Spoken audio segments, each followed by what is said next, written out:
The following is a special presentation of the National Lacrosse League.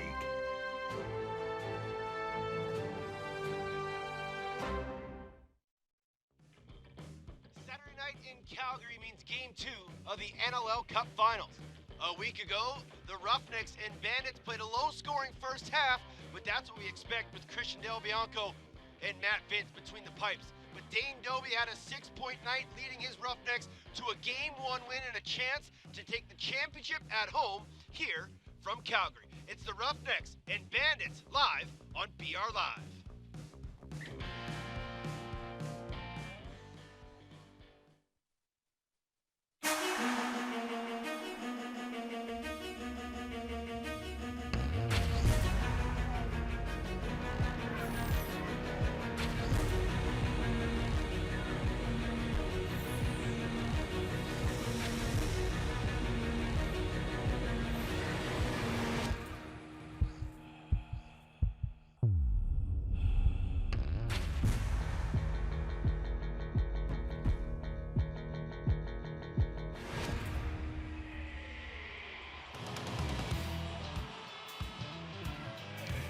A beautiful night in downtown Calgary. The Saddledome is already rocking.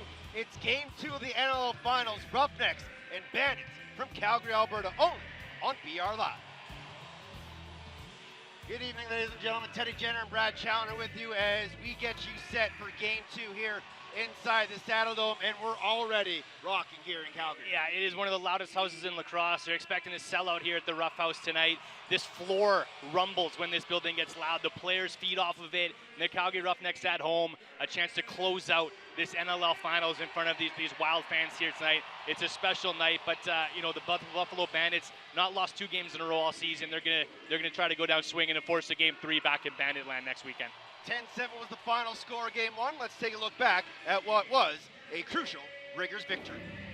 This was a very slow-paced first half, Brad. It was 2-2 after 30 minutes. Yeah, it was the lowest scoring first half in NLL Finals history. Is that the goaltenders were on display. Christian Del Bianco, the 21-year-old phenom, versus Matt Vince, arguably, maybe not so arguably, the greatest goaltender ever put on the pad, 6-time goaltender of the year. They shut the door in the second half, and then Calgary Roughnecks finally hit their stride with a 4-goal run in the third quarter. Dane Dobbie with a hat trick as they opened up for 8 goals in that second half and pulled away, and the Buffalo Bandits couldn't chip away and get back into that lacrosse game. They tried to turn it into a bit of a track meet late, but too little too late, as Christian Del Bianco was not going to open the floodgates in that one. So the Calgary Roughnecks pull away after a tough fought and close first half. And you know, the Buffalo Bandits, I just mentioned, they've not lost 2 games in a row all season long. The first team to do that since 2003. Last week was their lowest offensive output of the season.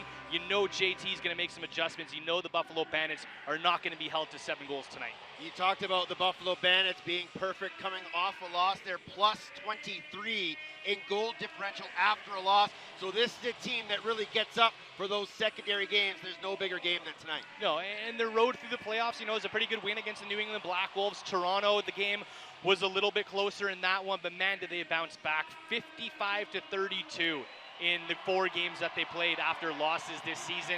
But this is the first really time the Buffalo Bandits have faced adversity. You know, down now in this series, they want to force this one Game 3. How did they respond? What kind of adjustments did they make? We're going to find out here in a couple minutes. One adjustment they're going to make, Chris Cloutier in, Hogarth out. But one player everybody's going to keep their eye on is Sean Evans. The man just loves these big moments. Yeah, happy 33rd birthday today to Sean Evans too. He looks to climb up the all-time rank of playoff department scoring, and he lives for the big game. You know, he played in that 2014 final with the Calgary Roughnecks. Now a chance to come in and beat the Calgary Roughnecks in his old barn. He lives for the spotlight. Sean Evans is a big game lacrosse player. He's got the floor vision to feed his guys like Corey Small. He's got still an outside shot and wicked floor vision. So Sean Evans, you know, I call it seeing the game in slow motion. Those veterans, they got a lot of miles on it.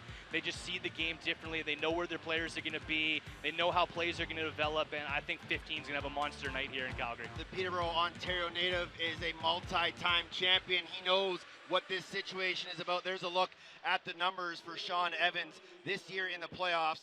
And you talked about he continues to climb up the all-time mark. He's going to be he's 1 goal shy of moving into 10th all-time in the National Lacrosse League playoff. He is just an absolute playoff machine. But at the other end is Dane Dobbie, the consensus MVP of the regular season. He's continued that play here in the postseason.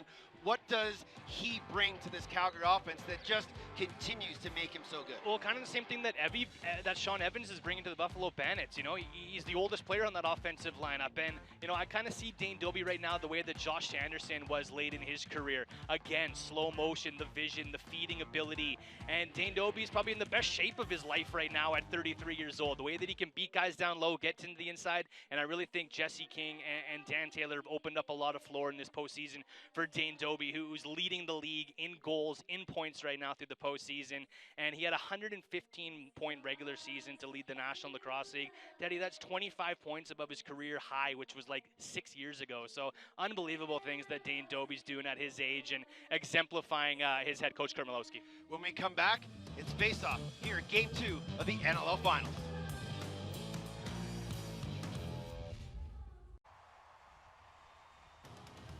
NLL on BR Live is brought to you by Geico. 15 minutes could save you 15% or more on car insurance. Visit geico.com to see how much you could save. And by Michelob Ultra. Live Ultra.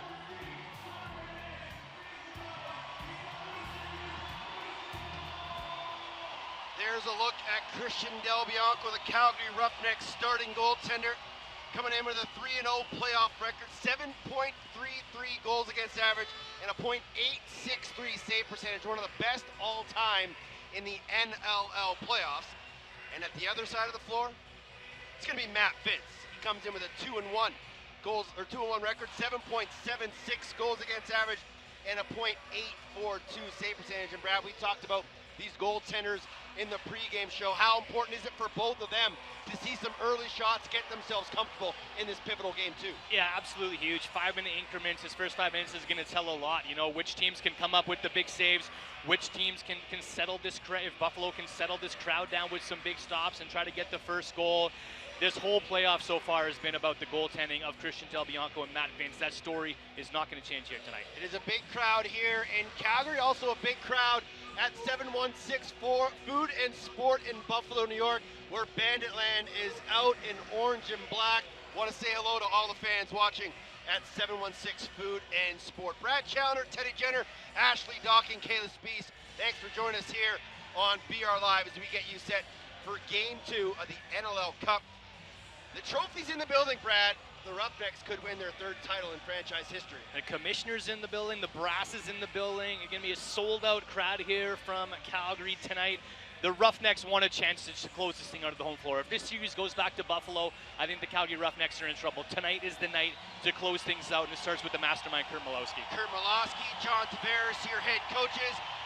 Tyler Burton, Chase Fraser at the face-off dot, and we are underway here. Game 2 of the NLL Finals. Burton wins the draw. Ball loose, picked up by the Roughnecks. And Calgary will have first possession as Manning gives it off to Josh Courier. Got to get over the timeline. He does. Gets a little interference from the captain, Dan McCray. And here comes number 44 in red, Dane Dobbie. Watched there by Steve Priola. Dobbie to the late man off the bench, Dutch. He scored the opener last week. Dobbie twister, put it wide. That will go into the netting and out of play. A good first look there for Dane Dobbie, who puts it wide into the netting, and Buffalo will get their first possession here. And both teams physical off the opening face-off too. I thought we'd see a much meaner Buffalo Bandits team tonight. They try to set the tone here in the first 35 seconds, and I expect that trend to continue as well. Here's Dane Smith near side right underneath us.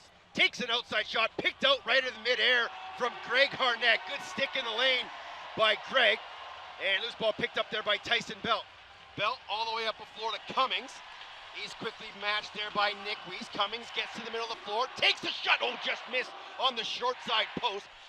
And that's the transition game we were talking about, Brad. Both teams really found that in their game in the second half. Going to be pivotal here in the opening part of this game as Courier picks one off going the other way. And he's one of the guys that can be a difference maker on the run. One of the fastest pair of legs in the National Lacrosse League. Can bury, can hunt down loosies. And just go back to that Greg Harnett block shot. That's one of the biggest things that the Roughnecks have done all postseason, getting in lanes. Delayed penalty coming up here to the Bandits. Del Bianco to the bench, 6-on-5 Calgary. Dutch fakes it, gives it off to Dixon, drives inside at his stick check, and we're going to get our first penalty of the game. And we'll wait to see what the call is as we played a minute 31 here from Calgary. Penalty, 2 minutes, illegal substitution. Mark Gardonio letting us know, 2 minutes illegal substitution. Matt Spanger, the in-home, will come over and serve it. So Calgary, in their #1 ranked postseason power play, clicking at 64%, will go to work here early on in the first quarter, looking for that pivotal first goal. Dixon, Doby, Dutch, shot, oh, a bouncer, had his stick checked right at the last minute, didn't get everything on it. Lowen bats the loose ball to center, and Dane Doby will have one with a fresh 30. Nice battle there from the Roughnecks to regain possession. Yeah, they got an extra man, but that's a big loose ball for Dane Doby to pick that away from Priolo, and here we go again. Dutch will set it up again. Doby, shot far side, shoulder save, Vince.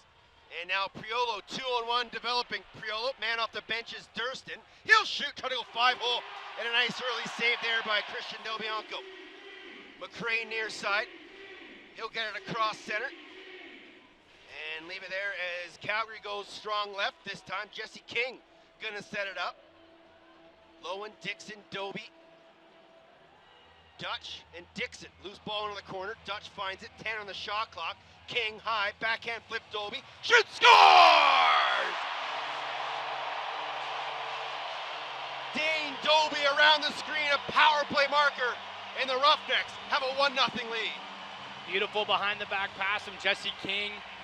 As it comes to Dane Doby, who goes sidearm, far side high, wraps it around the defender, Nick Weiss, and beats Matt Vince for the first goal of the game. The Roughies are on the board. It didn't take him long, and that reset off the power play was huge. The save by Del Bianco even bigger.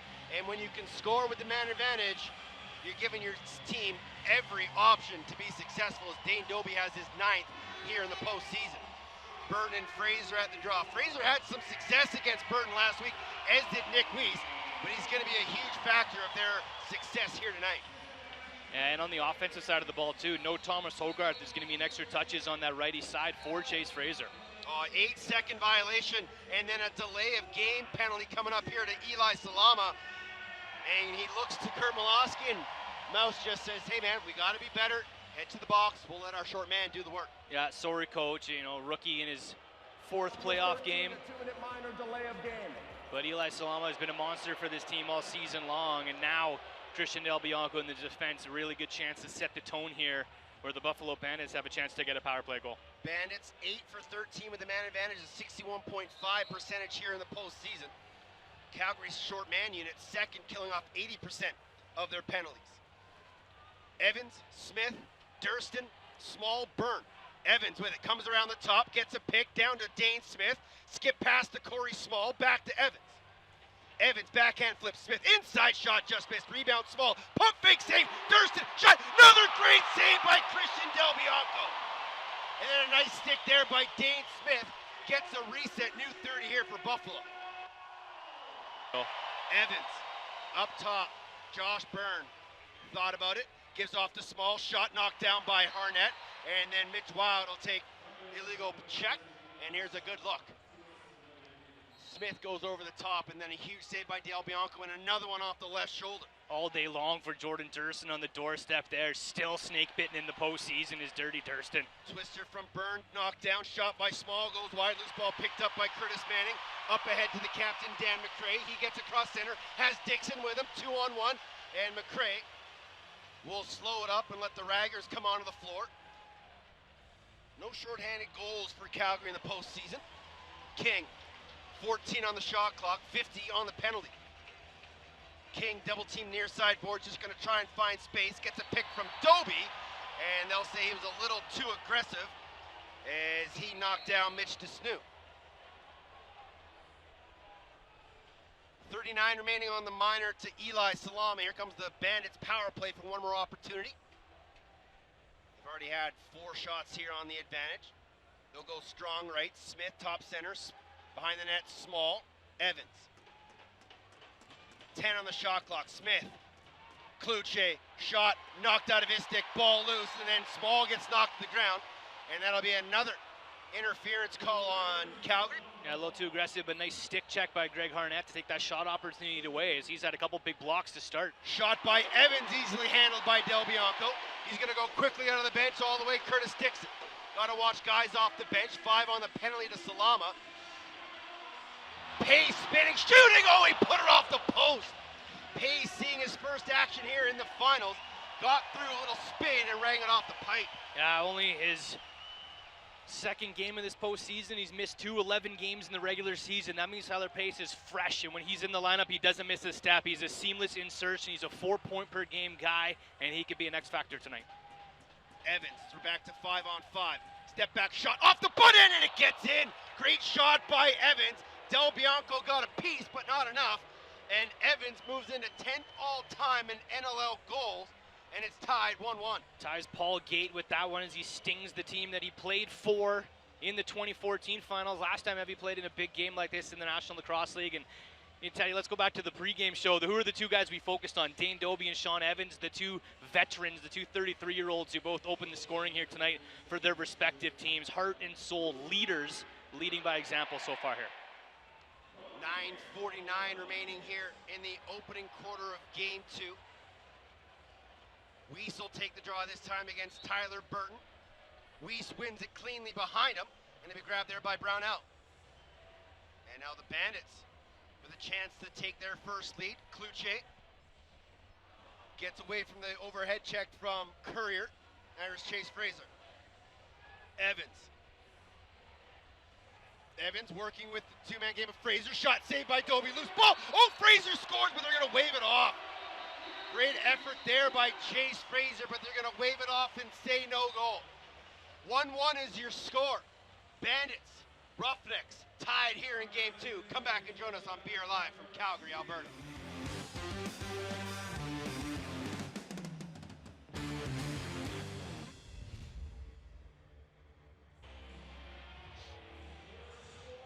Back inside the Rough House here in Calgary, Alberta, Roughnecks and Bandits tied 1-1. There's a look at Christian Del Bianco, who's already faced 6 shots here in the opening quarter, Brad. But the battle between Del Bianco and Matt Vince has been a special one from the get-go. It really has. And you see Kirsten Del Bianco here. He soaks up a lot of rebounds, doesn't give anything to the crease players of the Buffalo Bandits, and this may be his first NLL final, but this kid's won 2 Minto Cups already. He knows what big lacrosse games are all about.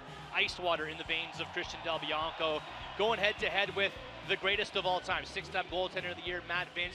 The only goaltender I've ever watched play lacrosse, Teddy, that I looked at and went, hey, that looks like fun. He makes that look like fun, but he just brings a whole different dynamic to the position. You know, he's the leader. He's basically another coach on the floor, always communicating with his defense, and no surprise he's playing right here in his 7th final. Back to live action, 9:20 remaining in the opening quarter here of Game 2.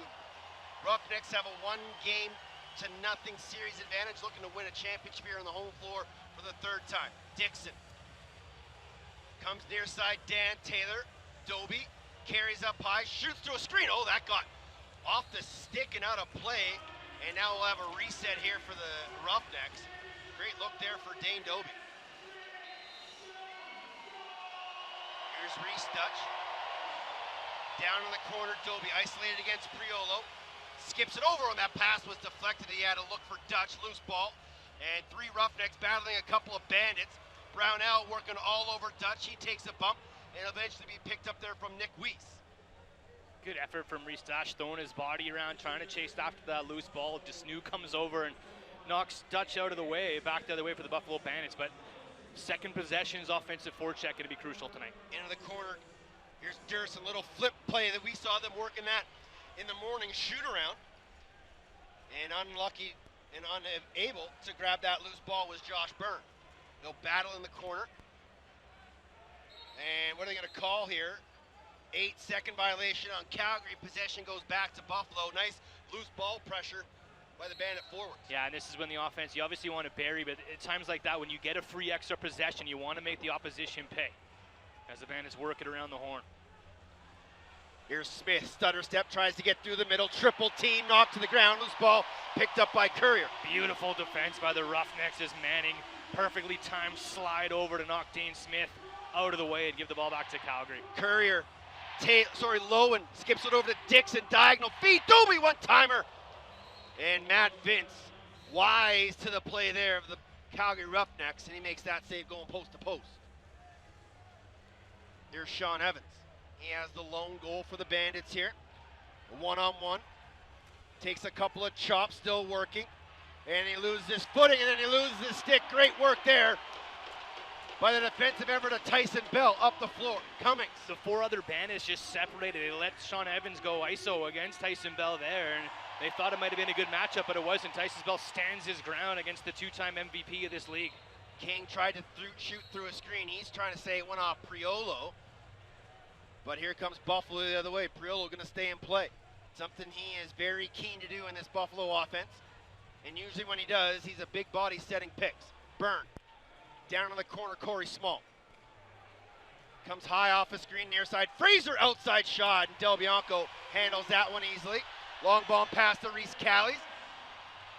And heads up, big hit there from Nick Weiss sprinting off the bench. Nice job by by Buffalo to get off the floor and stop the Calgary transition. Yeah, nice hustle. Callie 6'7", 240, lumbers his way up the floors. There's a big hit. Harnett throwing his weight around tonight. And he causes a turnover. Picked off there by Courier. 6.5 remaining. 1-1's your score. Shot 7-5 in favor of the Bandits. Lowen under scores! Lowen wasn't picked up by the Bandits D. He gets underneath and goes far side on Matt Bates. Restores the lead, 2-1 Roughnecks. Hard drive by the BC boys. He just puts his head down and sniffs out the net on this one. A long route. Brunel can't pick him up. Dives in the air, far side.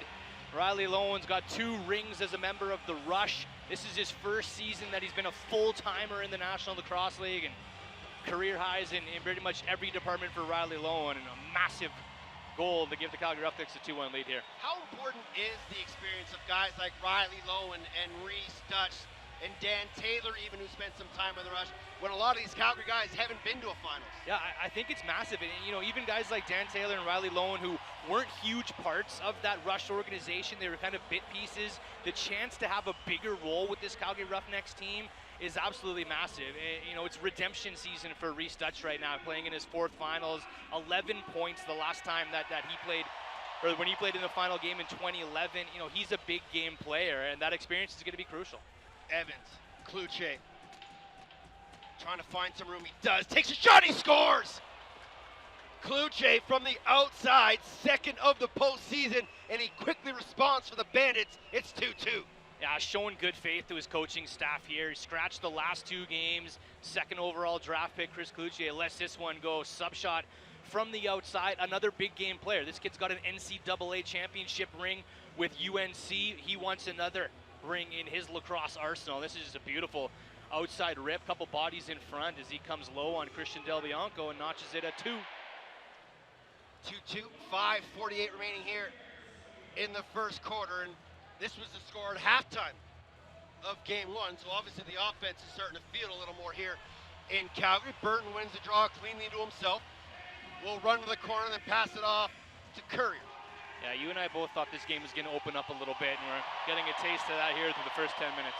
Let me tell you, this place is absolutely buzzing right now. 5.5 left, and I don't think anybody is in the concourse here in the Saddle Dome. Here's Dixon around the top, flips it down to Doby. Shoot through a screen and scores! Dane Doby again. Oh, they're going to wave it off and say crease. Must have been another Roughneck player, and he ran through the crease. They're going to wave it off, and this one will stay 2-2. See if Kurt Malosky wants to throw a challenge flag.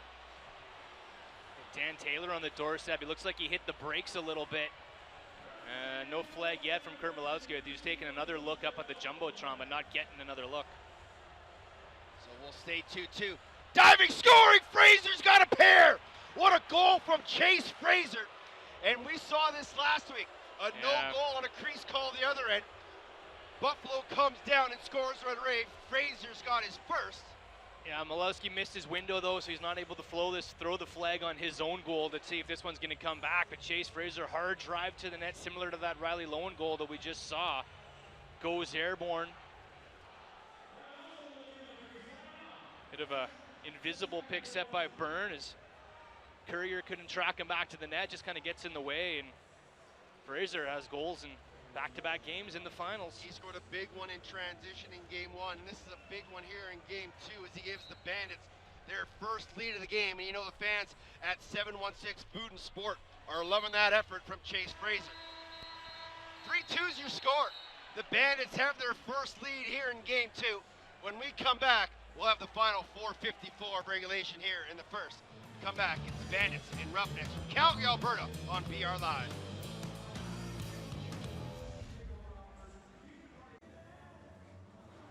Welcome back to the Scotiabank Saddledome. I'm joined by head coach Curt Malawsky. Coach, the crowd was so loud in the opening minutes, maybe playing into Buffalo's illegal substitution. How do you view home turf advantage here tonight? It's always better being at home than it is on the road. You know, you're familiar with the surroundings. The crowd's loud tonight. Buffalo was answering to each goal. They do have the lead now. Is there anything that you're seeing early that you want to clean up, you want to fix? There's a few little things that we're going to take care of. We're running that football play that we taught Evie a few years ago, so we got to clean that one up. We will. They're pressing off the face-off. They're pressing up on the changes. So we'll adjust to their adjustments. And we got to stay composed there. Same thing happened last weekend when we had the goal and they were the one called back. What's next for us? We're moving on. Thanks off of this, Coach. Yeah. Guys, back up to you. Thanks, Kayla.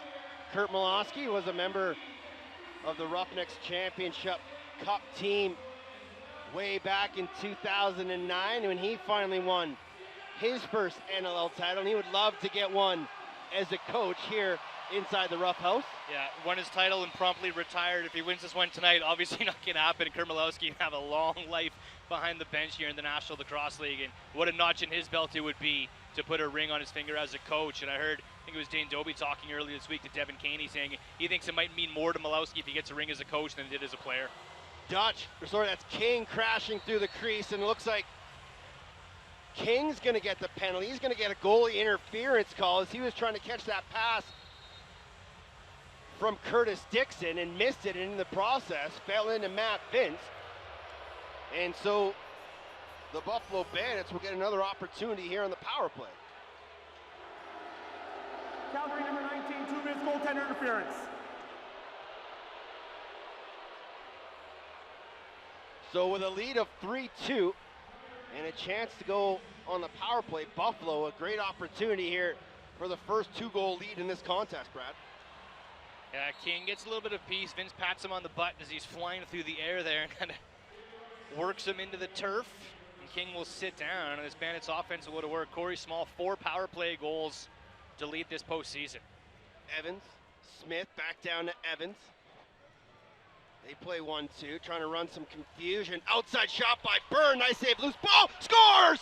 Corey Small on the crease, a power play goal, and he's got 5 now in the postseason with the man advantage. It's a 2-goal lead, 4-2, Bandits.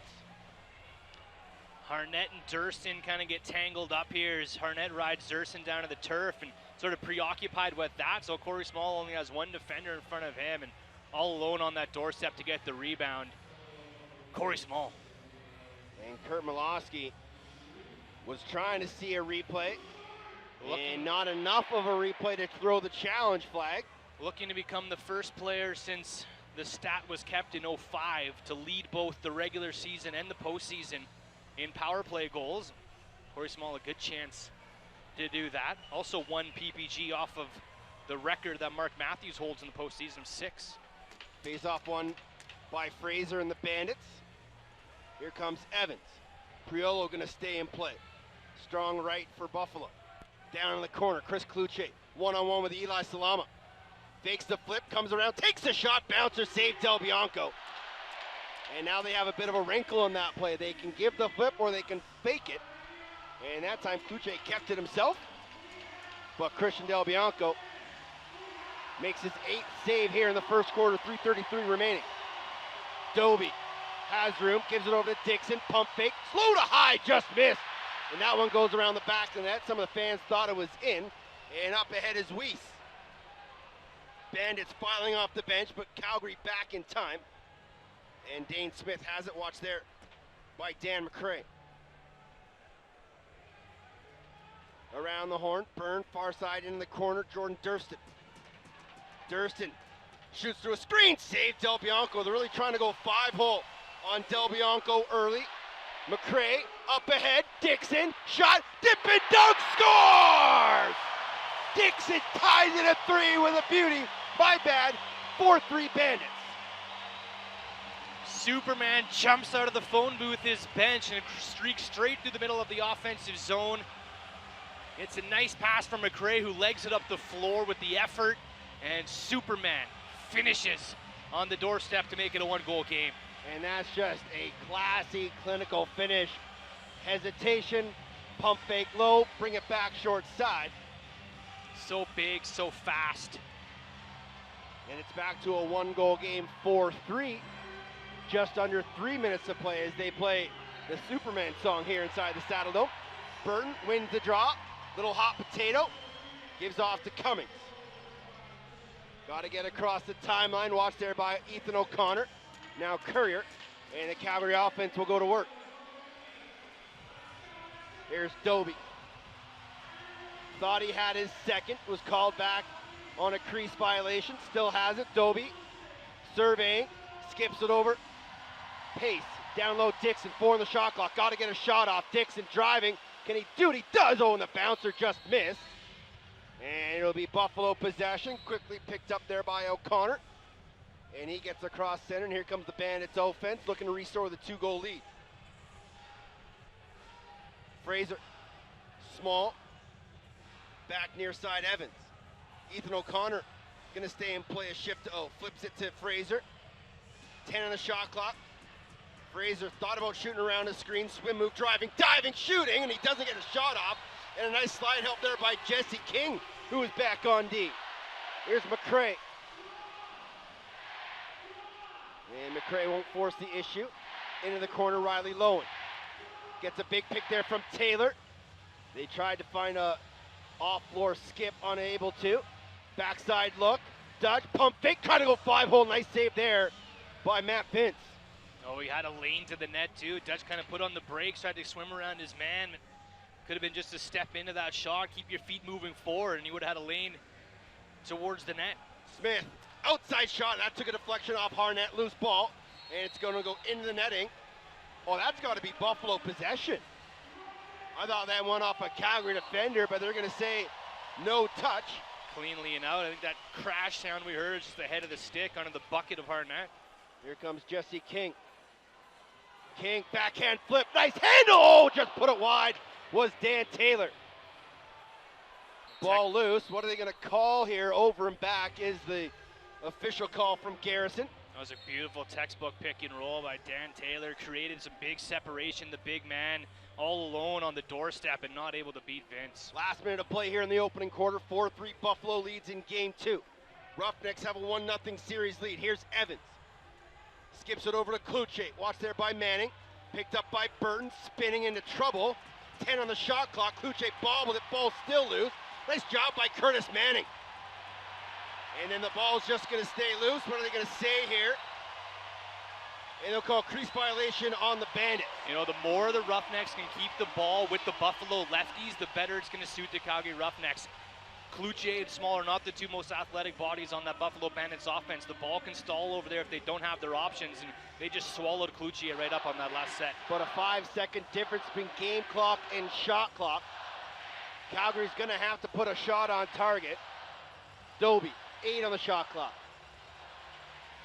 Going to get a high seal there from Lowen. Doby spins underneath, tried to put it over top and just missed. And that'll be a shot clock violation on Calgary. 4 seconds remaining in the quarter. And Buffalo's just going to hold on to it. They won't even be able to get a late shot off. And that's the way the first quarter is going to end. A much more offensive one than we saw a week ago. But the Buffalo Bandits have the all-important lead after the opening 15 minutes. 4-3 Bandits from Calgary. It's the NLL Cup on BR Live.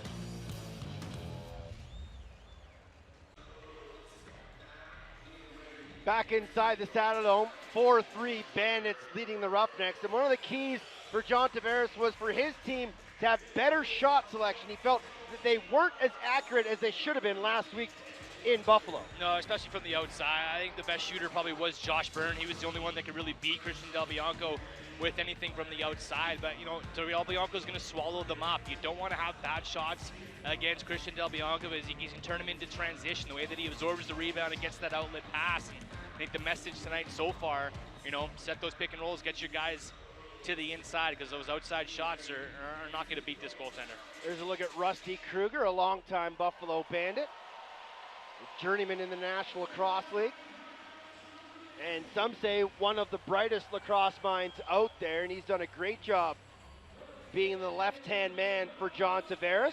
Yeah, I don't know how many players that I've interviewed over the years that cite Rusty Kruger as a big influence on them, a former captain of the Orangeville Northmen, an Orangeville legend, and players love playing under Rusty Kruger. Let's take a look at your first quarter stats. A pretty even game. Obviously the face-off being dominated by Travis Burton. He's going to take this one against Chase Fraser, but a fairly even first quarter. Calgary, 50% of their shots wide or missing the net, so they'll want to dial that in if they're looking at anything thus far. Nice job by Burton to pinch and pop that one, and then it's picked off by Spanger. Great job by the Bandits defenseman just to pick that one out of midair, and here comes Bryce Sweeting. Sweeting carries high, going to give it over to Sean Evans. And here comes the Bandits offense. Evans, back strong side. Skipped into the corner. Durston, that's Corey Small.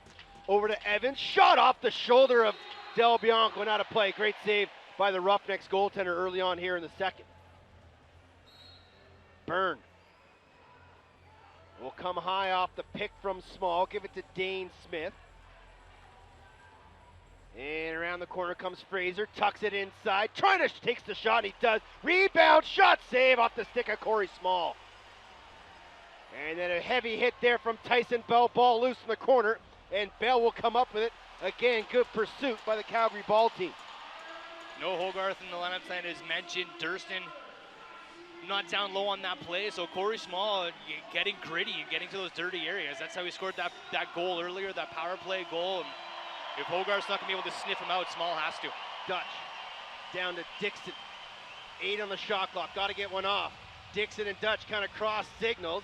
Dutch has it, got to put it on net. He does, but puts it wide. And that'll be a shot clock violation on the Roughnecks. Great defense underneath by Mitch DeSnew, who's had himself a heck of a playoff. He really has a spirited playoff for Mitch DeSnew. He's Buffalo's player of the game earlier this postseason, and a heart and soul guy. And love to see him playing big lacrosse games like this.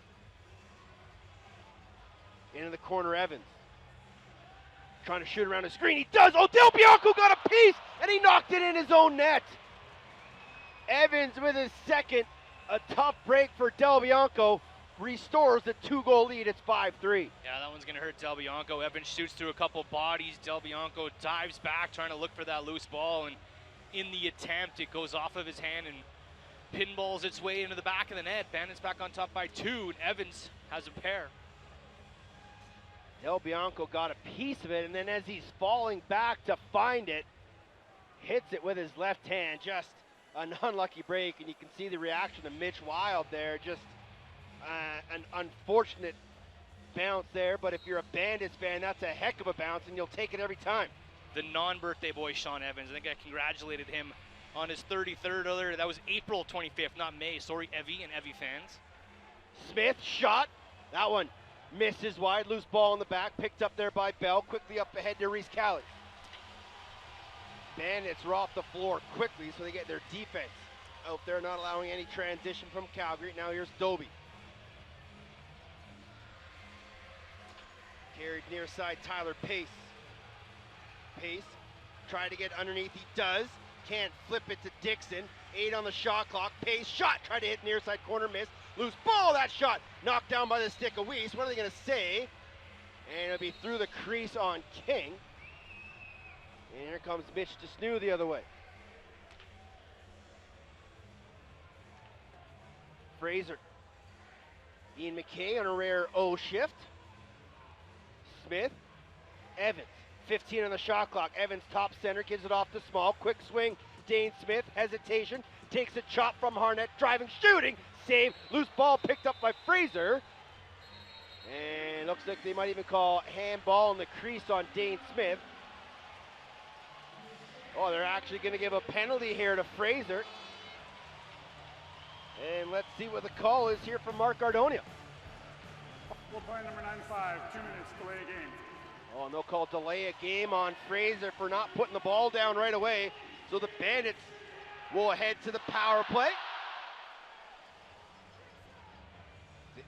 They've got one already on the man advantage. Second delayed game call so far tonight as referees trying to expedite this NLL final game 2. King will set it up for the Roughnecks. They go strong left. Doby carries high. Dixon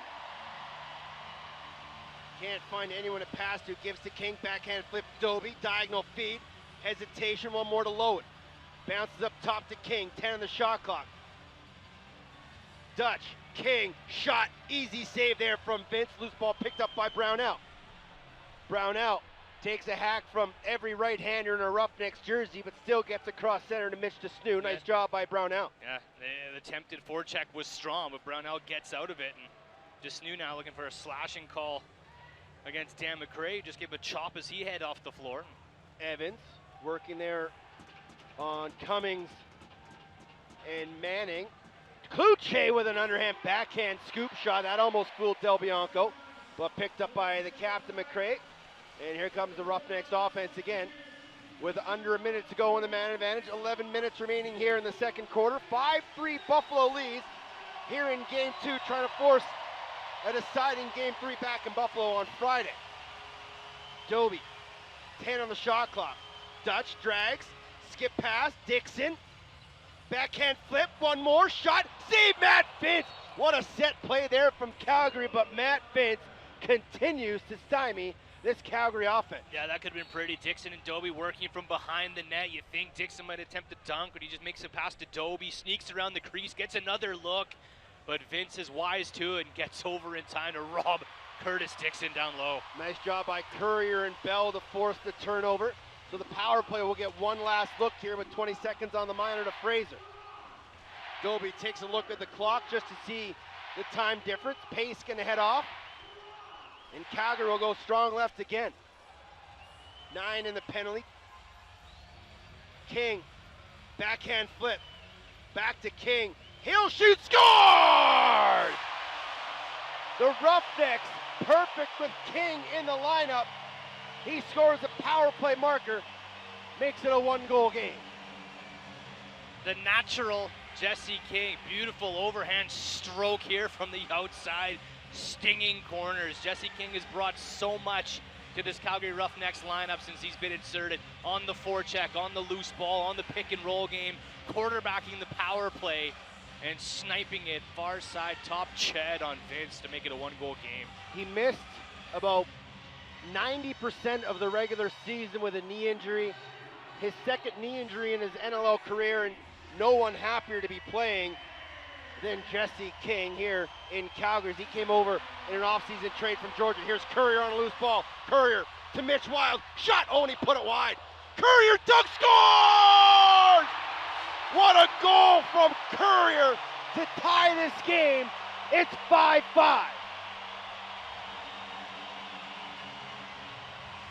What an effort in transition from Courier.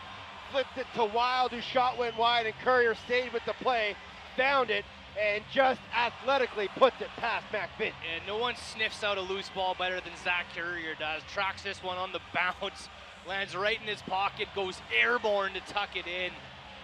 And the Roughnecks have tied it up here in the second. And everyone just making sure that toes are out of the crease. It's going to be a good goal. And just like that, we're tied at 5, 9:49 remaining. Procedure called on Burton on the draw. When we come back, it'll be Bandits ball. What a play from Courier. Ties things up at 5 with a typical Zach Courier goal. When we come back, 9:48, we're tied from Calgary on PR Live.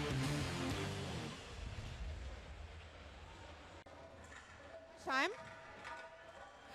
Right back now here at the Scotiabank Saddle Dome. Coach, talk to me a little bit about your decision to include Chris Kluche back in the lineup after being scratched for 2 games.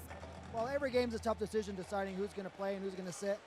Chris sat the last couple games. I thought, he for no particular reason, he's been really good for us, but we just went with the winning recipe, and we lost last game. I thought we needed a little shake-up in the offense, and he's already got 1 goal tonight. Hopefully he gets a couple more. 2 power play goals for Calgary now. What do you need from your PK going forward? Well, 1, we got to stay out of the box. We can't take those dumb penalties like we did on the last one. And 2, we just got to relax a little bit more. I think we're moving too much on our man down. and they're getting good opportunities. Thank you so much. Back to you guys up top. Thanks, Ashley. John Tavares, a legend in the game, and there's a great look at him winning a Champions Cup with the Buffalo Bandits. He and Rich Kilgore have been a part of every championship, every game, every storyline you can think of for the Buffalo Bandits since 1992. And he also looking for his first title as an NLL coach. 9:30 remaining here in the second quarter. Evans, as he tries to restore the lead for the Bandits. Durston, still looking for his first goal of the postseason. Through a screen, Durston flipped it to Byrne. That one just out of his reach. Loose ball picked up there by Greg Harnett. We were both kind of hoping to see a Greg Harnett, John Harnett battle tonight, but unfortunately, the Harnett parents will have to only cheer for one son tonight. Yeah, though John, when he's in the lineup, Buffalo's 8-1, I think, yeah. But again, like JT says, stick with that winning recipe. So John Harnett will watch this one for the sidelines tonight. Dutch to Doby, down in the corner, skips it to Dixon. Hesitation, low to high, and Vince got a shoulder on it. Loose ball picked up there by the Bandits in their own zone. Got to be careful for no back in. And here's Ian McKay. And McKay gets over just in time. And he gives it off to Sweeting. Far side, Dane Smith. 10 on the shot clock. Smith gives it to Evans. He'll drive down, take a shot, knocked down by the stick of Courier. Calgary's got numbers. Burton and Doby. Burton, shot, scored! Tyler Burton in transition, his second of the postseason, and Calgary restores the lead at 6-5. Wheels, wheels, wheels. We thought this game was going to open up a little bit and be about transition tonight. Burton carries it in. You think he's going to go far side and look for that dish, but Burton, who's had just a monster postseason as a veteran, he's a three-time champ. He's got his second of the postseason, and it's a monster goal here in the second quarter. He scored a big goal for the Roughnecks in game one, and this is a big goal here tonight as he gives Calgary the lead back, and you can see just how fired up he is. That is a guy who has playoff experience with the Nighthawks during their 3 championship run. He's won pretty much at every level he's played in, and he's a huge leader on this Calgary squad. Yeah, 9th-year pro, 3-time champ, 56% in the face-off circle. His second goal leads the postseason with 27 loose balls coming into tonight. You know, I love seeing guys thriving as they get into the later stages of their careers. Something special about this sport is guys can turn into veterans and get really savvy. It's something to really see here in the National Lacrosse League. Great stick check by Mitch Wild, causing the turnover. Salama wisely doesn't force it, gives it off to Reese Dutch. 7:40 remaining. The crowd here inside the Saddle Dome is yelling every chance they can. Doby thought about a backhand shot. Oh, he did, and he hit the post. Wow, Dane Doby just missed a highlight reel goal. And then interference called on Dutch. It'll be Bandits ball. What a shot from Dane Doby. Yeah, he's feeling it. He backs himself into his defender and just rifles it. He gets more mustard on that behind the back than some guys can get overhand. He's got some heat. Rings that one off the post, and still a 6-5 game for Calgary. Cloutier to Smith. Near side one-timer. Great job by Del Bianco to track that ball all the way up the floor. Pass just short of Courier. And a nice job by Zach Courier to keep his balance, keep that ball in front of him, and more importantly, keep possession here for Calgary. Yeah, it absorbs that bump nicely by Desnu, who came over with a nice head of steam. That could have been a couple cars colliding in the middle of the intersection, but Courier does a nice job of keeping possession for Calgary. Dixon over to Doby. Thought about it now through a screen. Oh, he had Vince down on his knees. And Matt Vince with a key save for the Bandits to keep it a 6-5 game. Desnu in transition. He takes a heavy hit, puts it right on target, saved by Del Bianco. The other way, here comes Calgary as the track meet begins. Mitch Wild, he had the empty netter in game one. Delayed penalty coming up here to Buffalo. Most likely, illegal substitution. Del Bianco to the bench, 6-on-5 Roughnecks. King. Dixon near side. Over to Doby, trying to find someone, gives it to Dixon. Top shot, trying to go short side, just missed. And it'll be picked up there by the Bandits. And this is going to be a holding the stick call on Buffalo. And And let's see who it's going to be making their way to the box. Looks like it's Mitch DeSnoo. Let's head down to Mark Ardonio. Yeah. DeSnoo holding. And you heard John Tavares talking with Ashley Docking. They got to stop taking bad penalties, got to stay out of the box. And unfortunately, that's a bad penalty 200 feet away from their own goal. And Calgary, who's 2 for 2 on the power play, got a chance to get their first 2-goal lead of the game. Yeah, and if you're the Roughnecks, you really want to make them pay for these opportunities right now. We talked about it early. You know, goals are going to be hard to come by. There's going to be a tight game here tonight. You have to capitalize on your man advantage. Quick shot there by Doby all the way up the floor. Priolo, nice one-handed grab over the shoulder. He'll shoot in transition and just missed the net. Oh, and a great bounce for the Buffalo Bandits, but unfortunately, over and back is the call. And so with 5:41 remaining here in the first half, 1:38 remaining in the penalty. Well, that transition opportunity takes Priolo off this penalty kill now, where he's usually right at the top. Dutch, hesitation over to Doby. Shot save, nicely done there by Matt Vince as he tracked that ball, and then a big hit causes a turnover. As I believe that was Nick Weiss laying the body on Riley Lowe, and now Matt Vince got to find somebody to pass to, and it's picked off on the bomb all the way up ahead. Here's Tyler Pace, pumping, scores!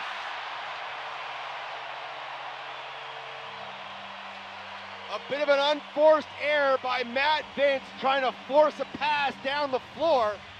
Picked off by Harnett. He quickly puts it back up into the stick of Pace, who wastes no time and goes short side, far side, and beats Matt Vince. And we got ourselves a 2-goal game in favor of the Calgary Roughnecks. Not your traditional power play marker, but the Roughnecks will take it. As, yeah, they make Vince pay for lobbing that pass up the middle of the floor. And the way that this second quarter has been flowing back and forth, man, the fans are entertained. We're entertained up here, and I know you're entertained watching this one. It's been a fun game to watch. We got a flag here. A flag thrown, and Kurt Malosky saying that there was too much time taken to throw that flag from their goalie at 11:49. So we'll see what the officials have to say here. Challenge flag outside of the allotted time. The challenge is denied. And there you hear crew chef Ian Garrison say that the time had elapsed on John Tavares, who's none too pleased on the Bandits bench. And Tavares maybe having some of the same complaints Kurt Malosky kind of had earlier on, maybe saying they didn't get the replay in time, or maybe didn't get enough replays. Yeah, I think they're just showing, I've seen one, they've shown it once pretty quick, and then they don't kind of go back to it and show another angle or anything, but you know, the fans are loud in here. And nonetheless, a 7-5 game. It stays a 2-goal lead for the Calgary Roughnecks. Can Spanger find it for the Buffalo Bandits? He can't. Loose ball picked up by Manning. Here's Courier in transition to Doby. What a save by Matt Vince. Might have hit the bar, but Vino was there. And the Bandits goalie a little slow to get up after that save. So we get clarification from our director, Carlo, that they are in fact showing 2 replays of everything up on the big Jumbotron. Here's Smith, one-on-one with Bell. Sweeting goes quickly for a change to get an O guy out there. Diagonal feed, McKay diving, shooting, and he put it wide. Loose ball grabbed there by Salama. Here comes Reese Cowley, cross center. And he'll wait for help, and he gets it in the form of Reese Dutch.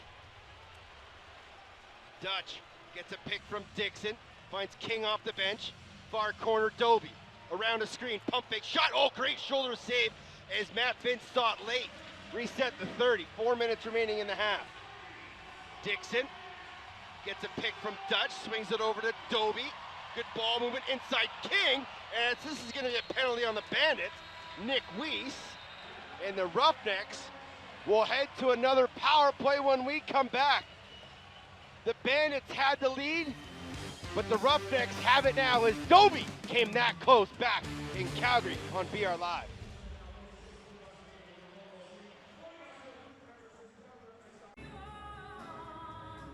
Welcome back to the broadcast. A 2-goal lead for the Calgary Roughnecks at this point. Now, one thing the Bandits wanted to emphasize was that they have to stay with the offensive process. Dane Smith told me that when they get down, their team has a tendency to play a little bit of hero ball. Josh Byrne reiterated and said they can't turn into black holes, because what happens more than anything is every other player on the team becomes stagnant. And so it's not necessarily a problem about going one-on-one, but no one else is engaged, guys. And definitely the Buffalo Bandits are going to have to do a better job of getting inside. They're swinging the ball. They're getting their opportunities, Brad, but just haven't been able to beat Christian Del Bianco enough as they trail 7-5. 4 minutes remaining here in the half. Shots are now even at 20-20, but the Roughnecks are leading 7-5. And they'll start here on the power play.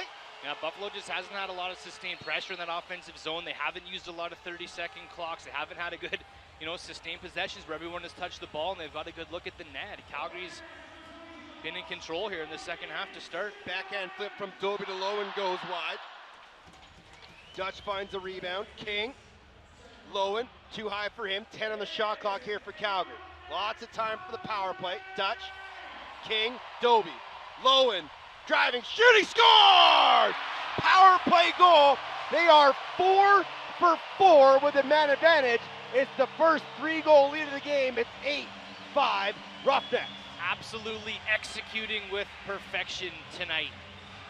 Second goal of the night for Riley Lowen, so they're getting their secondary contributions, and it's another beautiful set play on the power play. Flip pass from Dobie, and Lowen tucks it in down low on the doorstep.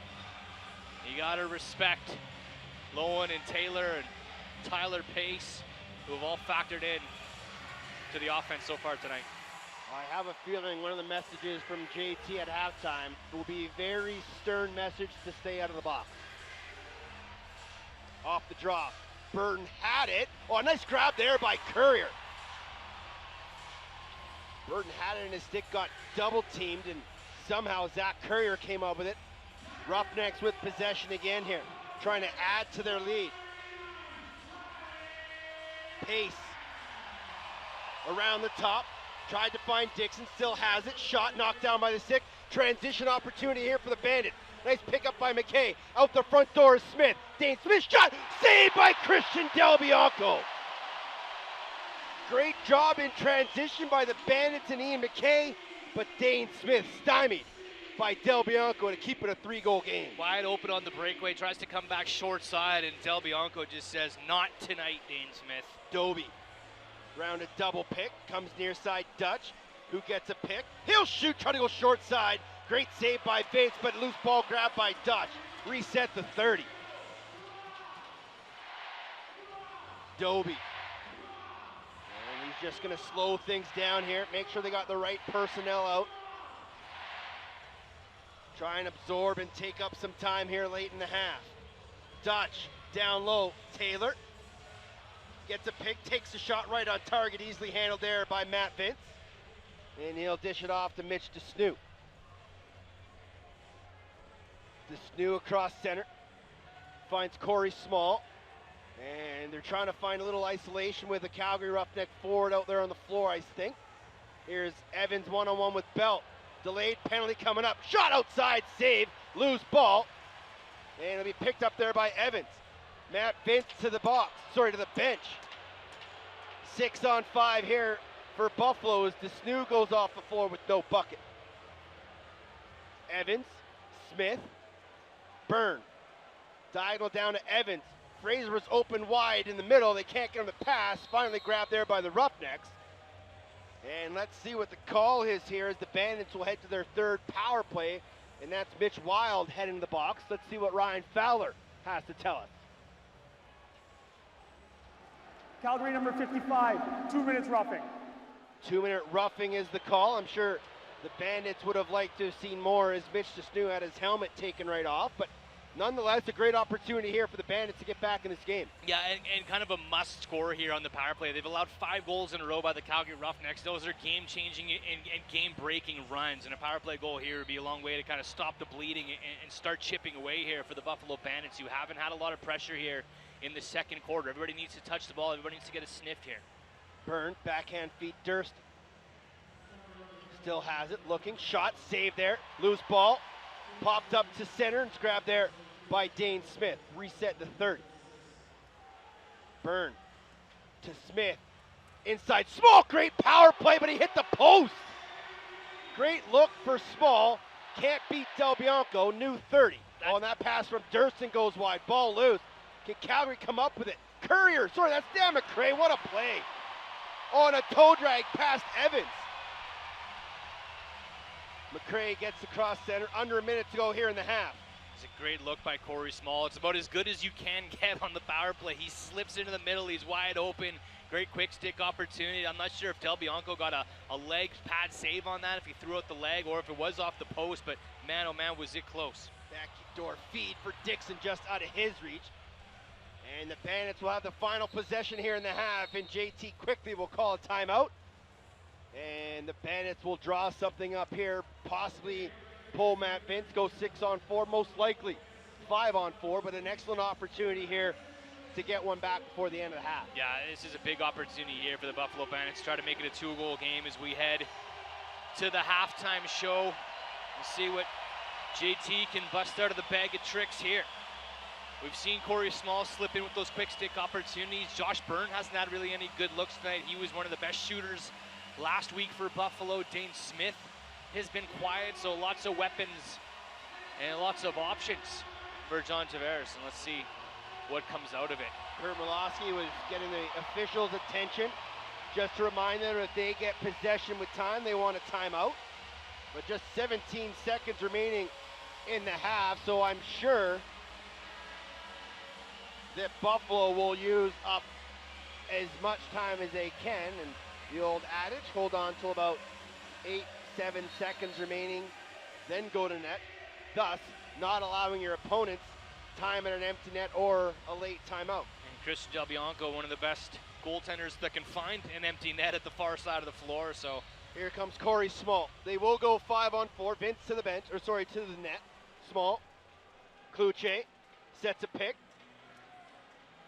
Shot, scores off the stick of Fraser. That's a big one. I was expecting that to be Dane Smith, but it's Chase Fraser in the shooter spot. He goes twister 5-hole past Del Bianco. It's a 2-goal game with 7.2 remaining in the half. And it's nothing too pretty. All the lefties kind of go to work and set some motion. The Roughnecks defense are watching that left side. McCray's late to get over, and Fraser makes no mistake here. So they drop the play for a player who scored earlier tonight, and the former Delta Junior Islanders made it a 2-goal game. That's a big one. So Weiss and Burton at the draw. Burton, if Burton can win this clean, expect a timeout from Calgary. And they do. Nice job by Burton. 5.4 remaining. And some say face-offs are important, Brad. I agree. I think face-offs are a big difference maker. Look what Burton's done in this postseason. Look at the possession you get now. You know, you give up a goal, and if Calgary wins this, they've won this face-off, now they get possession. If this is another goal here, now you're right back where you were, up by 3 at half. That is a big face-off. They'll most likely pull Del Bianco, go 6-on-5 to try and restore that 3-goal lead. Shots 25-23 in favor of the Bandits as they trail by 2. At halftime, we'll be joined by the commissioner, Nick Sikevich. Also, Kayla Spees will talk with Riley Lowen. And we'll break down the first half highlights here from the Saddledome in Game 2. Game 3, if necessary, goes next Friday, May 31st from Banditland. Of course, you can watch that game and all National Lacrosse League games here on BR Live. Tickets on sale if you're in Bandit region, southwestern Ontario. Heck, if you're from Calgary and you want to be there, get them now, those. There, we'll go back to the 716 Food and Sport. Those fans are enjoying this game. What's up, everybody? Here we go. Dixon, Dobie, shot, scores!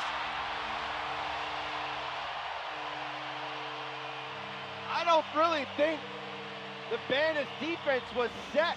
They went so quickly in that offense that Buffalo wasn't ready, and Dobie goes far side past Vince. And he is fired up, restores the 3-goal lead. The heart and soul of the Calgary Roughnecks. 44 will be hanging in these rafters one day. A massive goal after a massive face-off to get the ball back to the Calgary Roughnecks. Dixon, Doby finishes it, and the Roughnecks will head to the room up by 3 in this deciding game 2 for Calgary. 0.4 remaining, and that is the way the half is going to end as Mitch Desnew and Chad Cummings say hello to each other. What an entertaining first half, though. Is the score at half as Dane Doby scores a late one. Let's go down to Kayla Spies, who is Riley Lowen on the floor. Kayla?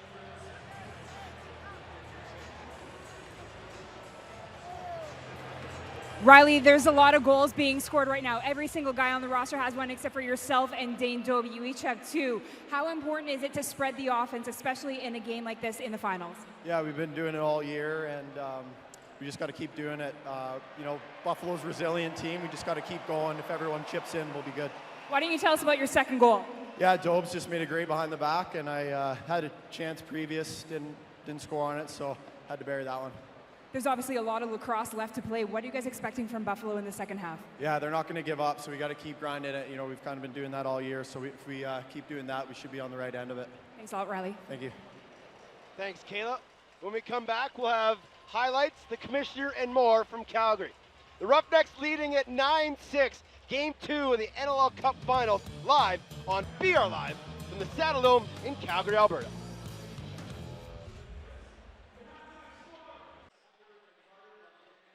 Back inside the Saddledome at halftime, 9-6 Calgary leads the Bandits. This is game 2 of a possible 3, and the road to the championship has been incredible already. Let's take a look at the chase for the Champions Cup.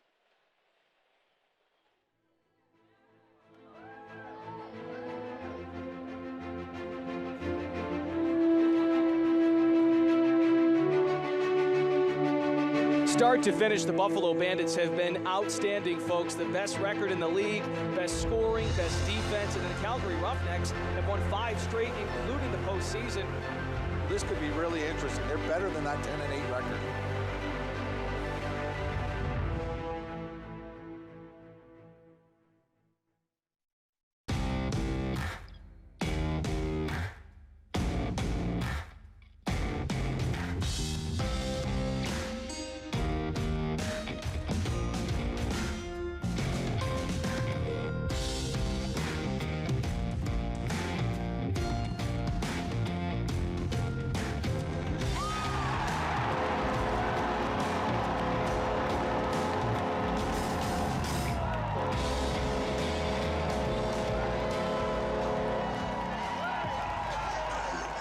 Arguably the MVP of the league, Dane Doby, held to 3 shots as well. He did log an assist. And those lagging shots by Curtis Dixon in this game, that's by design. That's just because Buffalo is not giving him anything.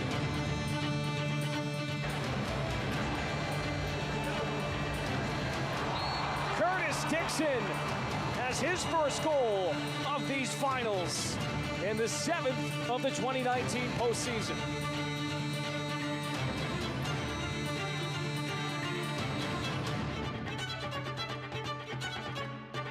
The final seconds run out here at KeyBank Center in Buffalo. And the Calgary Roughnecks had one job to do in game 1. Come on the road and defeat the #1 overall seed. They just do that. Calgary 10, Buffalo 7.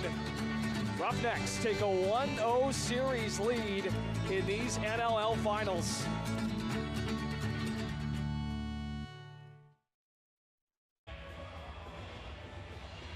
Back inside the Saddledome, 9-6 your score. Calgary leading Buffalo here in game 2 of the NLL Cup Final. Teddy Jenner now joined inside by the booth with Nick Sakevich, the NLL commissioner. Sometimes it's a bit of a tongue twister. Thanks for joining us. How are you enjoying Calgary? Yeah, it's awesome. It's always great to be here in the Rough House. It is a great environment. This has been a great finals and a great year for the National Lacrosse League. Sold out crowd here inside the Saddledome. We had a great crowd in Buffalo last weekend. BR Live subs are way up. What's been the secret to getting more people watching the National Lacrosse League? Just unlocking this great game through really strong targeted marketing. You know, we've been investing, our owners have been investing more money into marketing, and expanding it on BR Live. We doubled our audience this year coming off of NLL TV on BR. We have 8 times the number of subscribers from last year. It's been a really, really good year in that sense. And attendance is way up, 28% up this year. New teams in Philly and San Diego, and 2 new teams coming next year. So the future looks bright, Teddy. How were you impressed with San Diego and Philadelphia this year? Just fantastic. I mean, 2 very different markets. It's great to have the National Lacrosse League back in Philadelphia under the ownership of Comcast Spectacor and the Philadelphia Flyers organization. And Joe Tsai and his organization in San Diego are really pioneering the sport out west for us. Steve Govett, the president of that team, came from Colorado, did a fantastic job launching that team and really beginning to plant the seeds in Southern California. Well, hopefully some more West teams come. We spoke of Philadelphia. NCAA Final Four is going on right now. How important is it to get a relationship with the college game and the National Lacrosse League? It's really important. I mean, we're out there activating. You know, some of our senior staff got left behind in Philadelphia, and we've got players, great American players coming through the ranks, like Baptiste and Rambo. They're both out there signing autographs, meeting people, shaking hands. I sent letters to each of the 4 finalists, the coaches and the teams, wishing them the best of luck. It's really important to have that integration. What can we expect in the offseason? You talked about 2 new teams. Rochester's moved to Halifax. Rochester's getting a new club. Long Island's getting a new club. There's great things coming, but what can fans expect in the offseason? Well, it's, you know, going to be more of the same. We got combines coming. We got 2 combines that we're going to announce. We have the NLL expansion draft in July. We've got the entry draft in September. Launching a new initiative with the players to do an annual players business summit and bringing in a group of specially chosen players to talk about the business of the National Lacrosse League. So it's really exciting stuff. Great results in Vancouver this year, Georgia, New England. Those are franchises that have not done well in the past that are on the rise significantly. Nick, we appreciate you giving us some time. Enjoy the second half. Maybe a 3rd game is on the horizon. Yeah, I'm looking forward to that. Nick Sakiewicz, Commissioner of the National Lacrosse League. When we come back, we'll have highlights of the first half. Calgary leading 9-6 from the Saddledome on BR Live.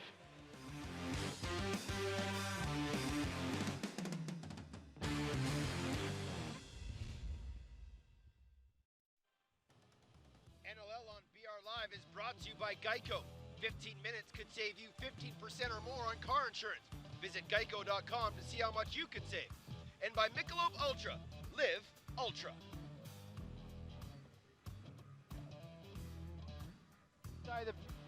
Back inside the Saddledome as we get you set for the second half here from Calgary, Alberta on Bleacher Report Live. And we're going to go down to Ashley Docking, who's got Buffalo Bandits, Chase Fraser. Yeah, hopefully this interview goes better than it started. How much of that conversation at half was about discipline? All of it. We just got to be better all over the floor. Getting on and off the floor is a big issue for us. Got to stay out of the box. We just got to be disciplined. You were in the box for one of the goals. What does that feel like when you're watching your team go through that without you? It's a terrible feeling, obviously. Yeah, terrible feeling. Okay, congratulations on the first half and good luck. Thank you. All right, back to you guys. Thanks, Ashley. Let's take a look at those first half highlights. This was a fast-paced opening half, much different than what we saw a week ago, Brad. Yeah, we kind of predicted in the pregame that this game would open up a little bit. Bandits' offense was going to change. They got off to a hot start. They were leading 5-3, and then penalty trouble. Buffalo was locked up for a lot of this lacrosse game. 4 for 4 on the power play for the Calgary Roughnecks in this lacrosse game so far, and the transition was a real difference maker for the Calgary Roughnecks. They turned into a bit of a track meet. They scored 3 in a row unanswered on the run. All started off with the tying goal by Courier, which we're going to see here in just a second. Corey Small on the doorstep, right in a dirty spot for himself there. And that's where they needed to be hungry.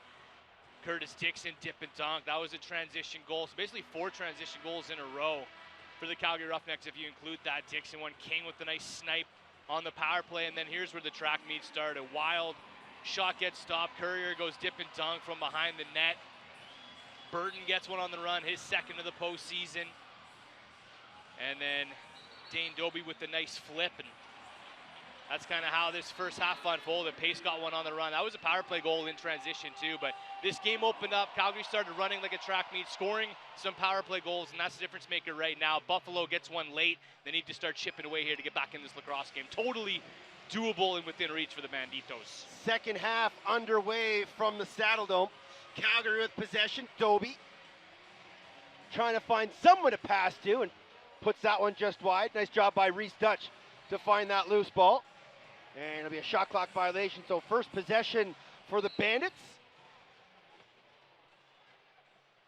And here come the orange and white Buffalo Bandits led by Chris Kluche. Trying to find someone to pass to, gives it off to Sean Evans. Evans diagonal feed just out of the reach of Corey Small. The Bandits have the firepower to get themselves back in this game, but they slowly got to start chipping away, and they can't allow Calgary to get momentum in this crowd back on their side. You know, and I think they need some second possessions. They, again, like he's talking about, they haven't had a lot of sustained pressure. They need second opportunities. They need to get a good, 45 seconds to a minute out there on the floor at once and start applying some pressure against Christian Del Bianco in this Roughnecks D, but they're gobbling up every bouncing ball that's around the crease if Del Bianco's not soaking them himself. Early on, great job by the Bandits defense getting sticks in lanes, not letting shots get on target. Now here's Durston underneath. Jordan Durston diving, shooting. That one just goes wide. King thought about picking up, and he'll just take the illegal check. And possession with Zach Currier. This is game 2 of the NLL Cup Finals. Game 3, if necessary, next Friday from Banditland. Doby. Push to the floor by Priolo, gets back up, shoots, and he just put it off the right shoulder of Matt Vince. And a nice job by Pace to find that loose ball in a fresh 30. Dixon. Lowen. Now here's Dane Doby. Gets a pick from Taylor, back to Dixon. One-on-one with Sweeting. Step back shot. Oh, I think he might have been trying to pass that one behind the net, but Vince got a piece of it. And here comes Spanger the other way. Yeah, he took some off. It was a little bit of a floater. Vince knocked it away regardless of pass or shot. Here's Sean Evans. Fraser driving, gets to the middle. Oh, great stick check. And an excellent job by Chase Fraser to try and find that loose ball. But the pursuit of Cummings turns it over, and he's going to try and get across center. Swatch there by Evans. Oh, that pass almost picked off, but it bounces fortuitously to Reese Dutch. One-on-one with Ian McKay. Near side King. Over to Dutch, shot, save, Matt Vince, loose ball picked up by McKay, and he's gonna run. Oh, great inside feed to Kluche, but just out of his reach. And early on, we can definitely see the Buffalo Bandits playing with a little bit of urgency here. Great opening start in the first 3.5 minutes here for the Bandits. Calgary unable to get too many clean shots on Matt Vince. Here's Doby. Underneath, Doby can't find someone to pass to. Now he does. It's Dixon. Pump fake. Dixon, watch out for the dunk. 5 on the shot clock. Backhand shot. That one goes wide. And Dixon might have taken a shot there from Mitch Desnew as he's slow to get up. And Mitch Desnew has had a heavy game here tonight. He's had a heavy postseason, has Mitch Desnew. He's been one of the strongest defenders, really throwing his weight around, getting under the skin of the offense. He's just got to find that line. We're not taking too many penalties and keeping it aggressive but contained. Here's Dane Smith backing his way in. Swim move, gets underneath. Shot, oh, we just put it wide. Great effort there by Dane Smith as he tries to energize his club here in the third quarter. Currier doesn't have numbers, gets the restraining line and will hold up and give it off to Jesse King, who's got a power play marker here tonight. King around the pick shot outside, and that's just a great job this Buffalo defense has done. They got a man up ahead. It's Ian McKay, spins away from Harnett, no help, gives it off to Weiss, shot saved by Christian Del Bianco. Great effort by Ian McKay and Nick Weiss, but again, Del Bianco shuts the door. Now we might see a bit more of that here in the second half. Calgary was running the floor in the first half, and Buffalo can run the floor with the best of them too. And we might see guys like Priolo and Weiss take those opportunities. Into the corner, Reese Dutch. 10 seconds on the shot clock. Dixon gets topside, takes a shot. Nice save there by Matt Vince. Reset the 30 possession back to the Roughnecks. Doby slowing the pace down, trying to be as methodical as he can, trying to get underneath. He does. Shot off the bar. Loose ball picked up by Brownell. Oh, he's got a couple of those tonight, this Doby. He opened the scoring for Calgary, and he's got a couple posts and a crossbar since. Fraser, probably been the most dangerous Bandit, maybe even in this series. For sure. Dane Smith has been real quiet in game one. He's been quiet here in the first half of this lacrosse game. And nice for the Bandits. They have another Fraser rider. with a wicked sick backhander off the bar. And he's got it again. Triple team, gets knocked to the ground. And Fraser continues to battle. Probably could have gotten a possession call there. It is now Sean Evans throws his weight around. Clears out Courier on the way to the bench. The physicality picks up here. Taylor gets underneath. 15 on the shot clock for the Roughnecks. Down in the corner, Dixon. Inside feed, nice stick check there. Backhand shot off the bar from King. That seems to be the MO of everybody. Short side backhanders. We've had 3 posts off that all game. 9-6 is your score. 8:39. Fraser being hounded, doing all he can. Come back to Calgary and join us next.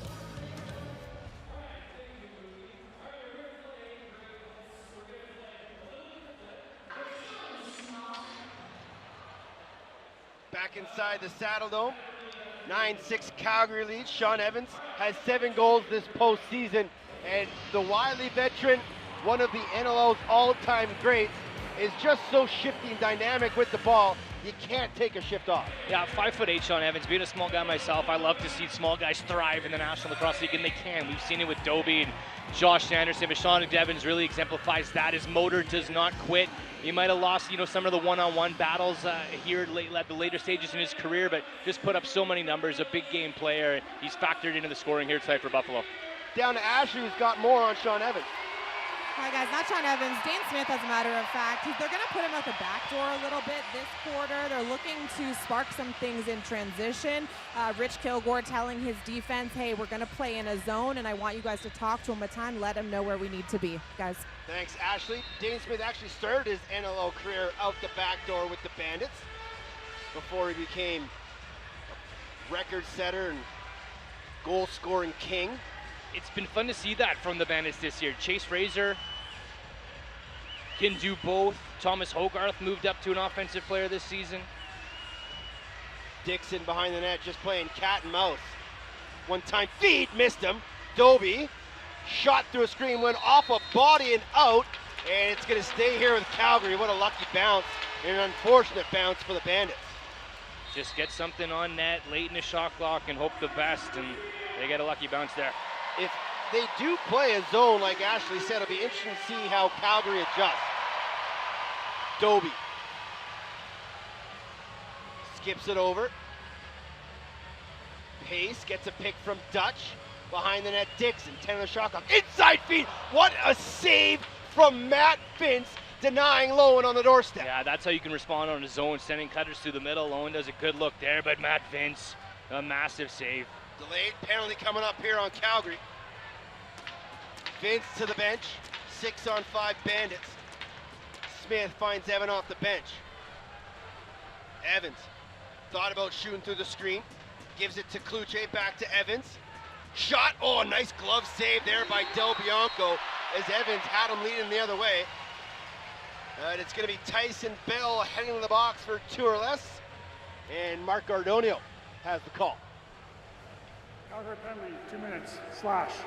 Slashing call on Bell, so the Bandits, who are 2 for 3 on the man advantage, will get their 3rd opportunity, a chance to close this gap, and this is a big chance for the Bandits just to get some momentum, quiet this crowd down, and put a little sting in their step. Corey Small and Chase Fraser, the power play goals earlier tonight so far for Buffalo. Evans Skips it over to Corey Small. He'll shoot, took a deflection, and a nice stick save there by Del Bianco. Loose ball. Good pursuit there by Durston. Reset to 30. Byrne, Small, twister 5-hole save, Del Bianco again. And Byrne is there to keep it in the zone. New 30 again for the Bandits. This is what Buffalo needs. Sustained pressure, multiple resets. Oh, that one took a deflection. And Del Bianco had to be wise to it. Quickly finds Curtis Dixon off the bench. Minute 15 in the minor to Tyson Bell.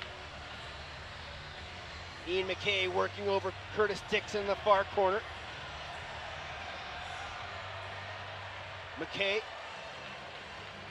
just ever watching. Backhand feed to Doby. What a pass. Backhand shot!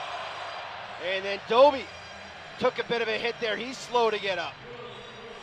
Might be a cramp. He's trying to run it off, but he looks very sore, hobbling all the way off into the Roughnecks bench. There's a shot from Kluche, knocked down by the leg of Greg Harnett. 10 on the shot clock. Outside shot, scores! Fraser again on the power play. A huge goal for Buffalo. It's 9-7. Fraser continues to be the big righty. If Dane Smith isn't getting it done, Evans has been stymied at times tonight. Chase Fraser has upped his level of intensity. He's got a massive power play marker. He's got a deceptive shot. You don't know where that one's going to go when he lets that shot go. Is it going to come high? And it ends up going low, short side. And Chase Fraser, who then goes and takes a face-off. You know, not a lot of offensive studs in this league that are also taking the bulk of the draws for their team. But Chase Fraser, a Swiss Army knife for the Bandits. He's almost as versatile as they come, is Chase Fraser. Now comes Matt Gilray. Gilray running up the floor. That's his hat-trick goal tonight, too. Priolo gives it off to Evans. We got two decentric guys stuck in the O-zone. There's a shot from Durston, scores! Durston with his first of the postseason. It's a one-goal game. The Bandits have life. It's 9-8. And it couldn't come at a better time from the Wallaceburg native as he steps into this one. Far side, sidearm shot. Gets a nice bounce off the wall and wraps that around Salam. Actually comes short side with it. Sidearm, short side. That's a tough shot to make. A beautiful snipe from Jordan Durston to make it a one-goal game here with 5:32 to go in quarter number 3. Stand up, make some noise. 7-1-6. Bandit fans loving the fact their team has gotten themselves back in this contest, and that's a big face-off win by Tyler Burton. And he won't force it.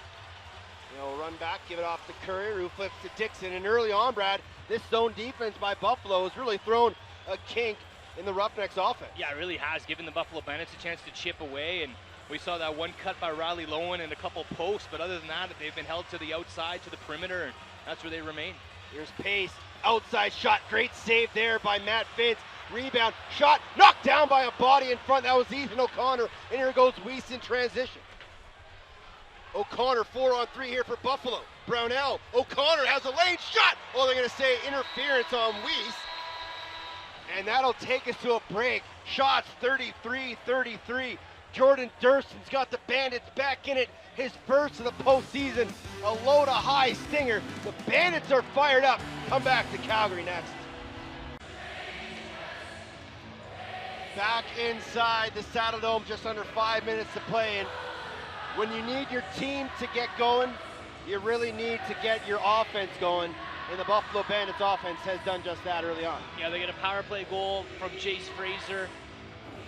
3 for 4 on the power play so far tonight for the Buffalo Bandits. So both power plays clicking, and then Jordan Durston with this wicked shot. He gets a nice bounce off the back wall, trying to fire his team up. Let's go, says Jordan Durston. And we got a one-goal game and an elimination game of the NLL Finals with 4:52 to go in the third quarter. It has been entertaining from whistle to whistle so far tonight. JT working with the offense, just continually stressing the basics. And we talked to him before the game, and he really said these guys have been doing it for 20 games this season. They've been doing it their whole lives. If your feet are still, your mind is still. Get your feet going, get through the middle, create chances. Here comes the Calgary O. who's struggling to get chances here in this third quarter. Backhand feed to Lowen, goes wide, loose ball. Doby's back out on the floor. Let's see how good he's running, and it's not as brisk as it was in the first half. Here comes Dane Smith with a path lane down the middle. Brown out. Priolo. Down in the corner, Kluche. He's got one here tonight, looking for a second. Dane Smith. Kluche getting underneath Wild. Kluche, shot! That one just goes wide. Loose ball grabbed there by Harnett. He's gonna try and run through space. He does. Gotta get over the timeline. He does, and gives it off to Riley Lowen right below us. Here's Reese Dutch. Gives it off to Dan Taylor. Lowen gonna stay in play. 10 on the shot clock. Dixon into the corner pace. Dixon couldn't quite handle it. And a nice little nation set play there. Now up ahead. Spanger, shot, scores, we're tied! 9-9, Matt Spanger, his second of the postseason, and Buffalo has life, and they're loving every minute of it. Unreal. Their transition comes up huge to tie this game in the third quarter. We've been talking about Buffalo needing to run the floor. Spanger gets a nice pass and converts. A little bit of coverage, gets bumped on the back, and still able to finish on the run to beat Christian Del Bianco. Brand new lacrosse game, folks. 9-9, 3:34 to go in the third quarter. I thought Priolo was maybe forcing that one. Look at the 7-1-6 Buden Sport going bonkers on that goal from Spanger. That is one of the best fan bases in the NLL. And they would love to have one more game next Friday night. Face-off win by Burton. Second goal of the postseason for Spanger, who's contributed everywhere on the floor this season. 9-9, 3:15 in the third quarter. Doby flips it to King, couldn't handle it, loose ball. 10 on the shot clock. King still trying to find it. That'll be an over and back call. And good pressure by Nick Weiss. And the Bandits really have all the momentum here in this third quarter. And really, Calgary can't figure it out. Yeah, 3-goal run here. The only 3 goals of this third quarter. They've gotten a power play goal, a transition goal, a Fraser second almost possession snuck one goal. through. So Bell with the loose ball. He splits the double team, gets up floor. Fraser continues to be very, very dangerous. Dixon to Taylor. Dutch, Dixon, trying to drive underneath, diving, shooting! And Matt Vince got a piece of it. And it'll be Bandits' possession as Dixon tried to get underneath that seal pick. And Dixon and gets a piece of Vince on the way through too. Lucky doesn't get a call. We saw that called earlier tonight. Byrne comes near side Evans. Maybe a little isolation for number 15. Now comes the pick from Priolo. Evans trying to get underneath. Step back shot, we just put it wide. Loose ball grabbed by Kluche. Shot on the run, and that one, they're going to say it went off Christian Del Bianco, but Callies is there as Kluche feeling it here in the third quarter. 2 minutes to go in the third. 9-9. Buckle up. If you thought this was going to be a runaway, you thought wrong. Into the corner, Dixon. Gonna get a pick there from Pace, comes around the top. Dixon, backhander, and Pace wasn't rolling. And again, this Buffalo defense has really found an adjustment that's not working in Calgary's favor. They really have. They're struggling, the Calgary Roughnecks offense. That's a pass that, you know, Dixon usually makes. He knows where that secondary player is, that crease player is, and that one just floats off into ether with sustained pressure from this Buffalo defense. Oh, it looks like Josh Byrne is going to get a penalty away from the play as Eli Salama had his helmet knocked off. Let's see what they're going to call here, and it is going to be a penalty in the offensive zone, and that is a killer if you're John Tavares. Yeah, an absolute backbreaker. You never want to see your offensive players taking penalties when the ball's in your stick.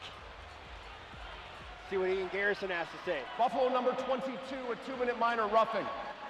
That's a roughing call as he took the bucket off of Salama. Now Calgary, who was perfect, I believe, on the power play so far tonight, has an opportunity to end this 3-goal run by the Buffalo Bandits and get themselves back up on top. They'll go strong left. King setting it up. Lowen, Doby, Dixon, Dutch. Doby. Shot scores! Didn't waste any time at all. Dane Doby's got another. Restores the lead for the Roughnecks. It's 10-9. And they're 5 for 5 in the man advantage. Hat-trick goal for the likely MVP of the 2019 season. Nice seal by King, gives Doby some space. Sub shot, far side, buries it. And the Roughnecks are back on top 10-9. He just has a knack for the big goals in big situations. And that's the biggest one of the night to restore the lead. But this Buffalo Bandit squad has had all the momentum here in the third quarter. Can they get it back and restore this game at tied up? Fraser won the drop, ball loose, checked out a Cali stick. Nicely done there by Justin Martin, who caused the turnover. Here's Dane Smith. Durston off the bench. Into the corner, Kluche. Picked up by his matching number, Reese Cali. Near side, Smith. Into the corner, Evans. Durston, far side. Gets to the middle, faked it, toe drag, shot, button, save, scored! Dirty Jordan Durston ties it up at 10. Absolute filth from the hands of Jordan Durston here. Watch the mitts of Jordan Durston. Looking like he's going to pass far side, fakes a pass, toe drag around a defender, buries it past Christian Del Bianco. He hadn't scored in the NLL postseason. He's got 2 monster goals here tonight. We're tied. 10-10, 35.7 remaining in the third quarter. Minto Cup champion with 6 Nations after his years of Junior B in Wallaceburg. He's played in some big lacrosse games. He's a heel. Fraser won the draw, but Courier finds a loose ball. Big possession here for Calgary. Last one of the third quarter if they can hold on to it. Del Bianco to the bench. 6-on-5 Calgary. 10 in the quarter. Dixon. Skips it to Doby. Back to Dixon. Oh, and he bobbled it and got rocked at the end. And that's the way the third quarter is going to end. 10-10 is your score. This is going to be a fantastic finish in game 2. Bandits with all the momentum. Come back and join us for the fourth. You're watching the NLL Cup on BR Live.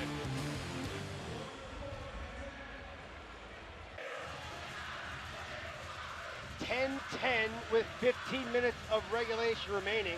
And there is a look at your stats through 3 quarters. Other than face-offs, it doesn't get much better than that. No, it absolutely does not. And Buffalo 3 for 4 on the power play. Calgary 5 for 5 on the power play. And you have to think any penalty is going to be a game changer here in the fourth quarter. Tied the way that these 2 power plays have been going. Down to Ashley, who's got more on Chase Fraser. Yeah, guys, what I didn't get a chance to ask him about was the fact that he did take that penalty and Calgary scored while he was in the box, but then later on, the final set piece of the first half, they put him in the shooter's spot. John Tavares goes right back to him, trusts him in these big moments, and we know Fraser has a flair for the dramatic. I spoke to him before the game. He said, I love high pressure, high intensity situations. Everyone's flying around at top speed. People are going to make mistakes. We're just going to try and make less, guys. Thank you, Ashley. Fraser came in with 4 goals in the postseason. He's added to his tally here tonight. And again, we talked about it. Probably one of the most dangerous Bandits this whole series. You know, just a sophomore second-round pick last year by the Buffalo Bandits. He wasn't even a full-timer in the lineup last year, but 29 goals in the regular season. Heaps of face-offs and loose balls. He's a fun lacrosse player to watch. You know, my favorite players are guys that do a little bit of everything, and Chase Fraser's bringing that.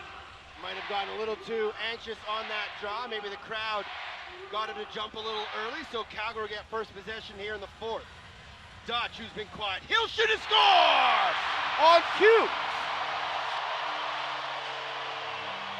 Dutch with his first of the game.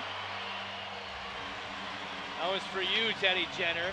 Reese Dutch comes alive when it matters the most. His last name doesn't rhyme with clutch for no particular reason. Here's a hard outside overhand shot through a screen as Dixon ties up two bodies. That's the kind of attention that Superman draws. And Reese Dutch has been doing this for 11 long seasons. Roughnecks back on top in the fourth. It's crazy to think that he only has 3 goals in the playoffs, and they've all come in these finals. 11-10, Calgary leads. Bandit ball, still lots of time, and this is a Bandit squad that has already come back once from a 3-goal deficit. They only trail by 1, so this one should be a lot easier. Kluche, far corner, Evans, swim move on Harnett, Evans driving! Oh, and Harnett might have gone away with a hold. And here comes Mitch Wild up the floor, Dobie off the bench. Wild in transition, he'll shoot and fires it wide. Oh, and then a loose ball goes wide. They're gonna say no over and back, and a heck of an effort there from Curtis Manning, and the Bandits bench is furious, wanting an over and back call. Dobie through a screen, won't shoot it. Trying to find someone to pass to, skips it near side Dixon. Through a screen, scores!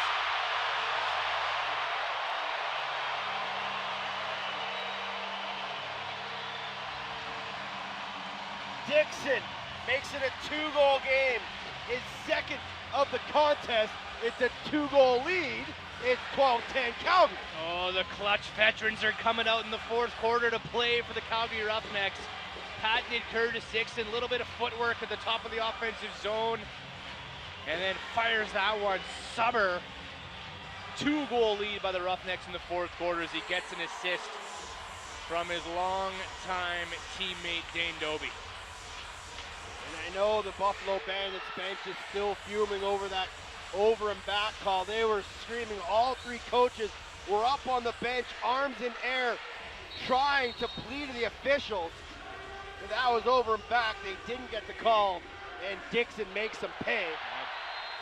2-goal lead. Buffalo, but here come the Bandits. Buffalo got to respond to some adversity. This is when you want to see Dane Smith come alive, Sean Evans come alive. These guys are game changers like Dixon and Dutch are. Someone for Buffalo right now, I know it's a team game, but someone's got to be a hero right now. Take matters into their own hands with their back against the wall. Reese Callies gets across center, will slow things up. Let the offense go to work. Hidden ball trick between King and Dutch. Now Dobie far side. Dobie pivot. Nice job there by Nick Weiss. Shot by Dobie, goes wide, loose ball.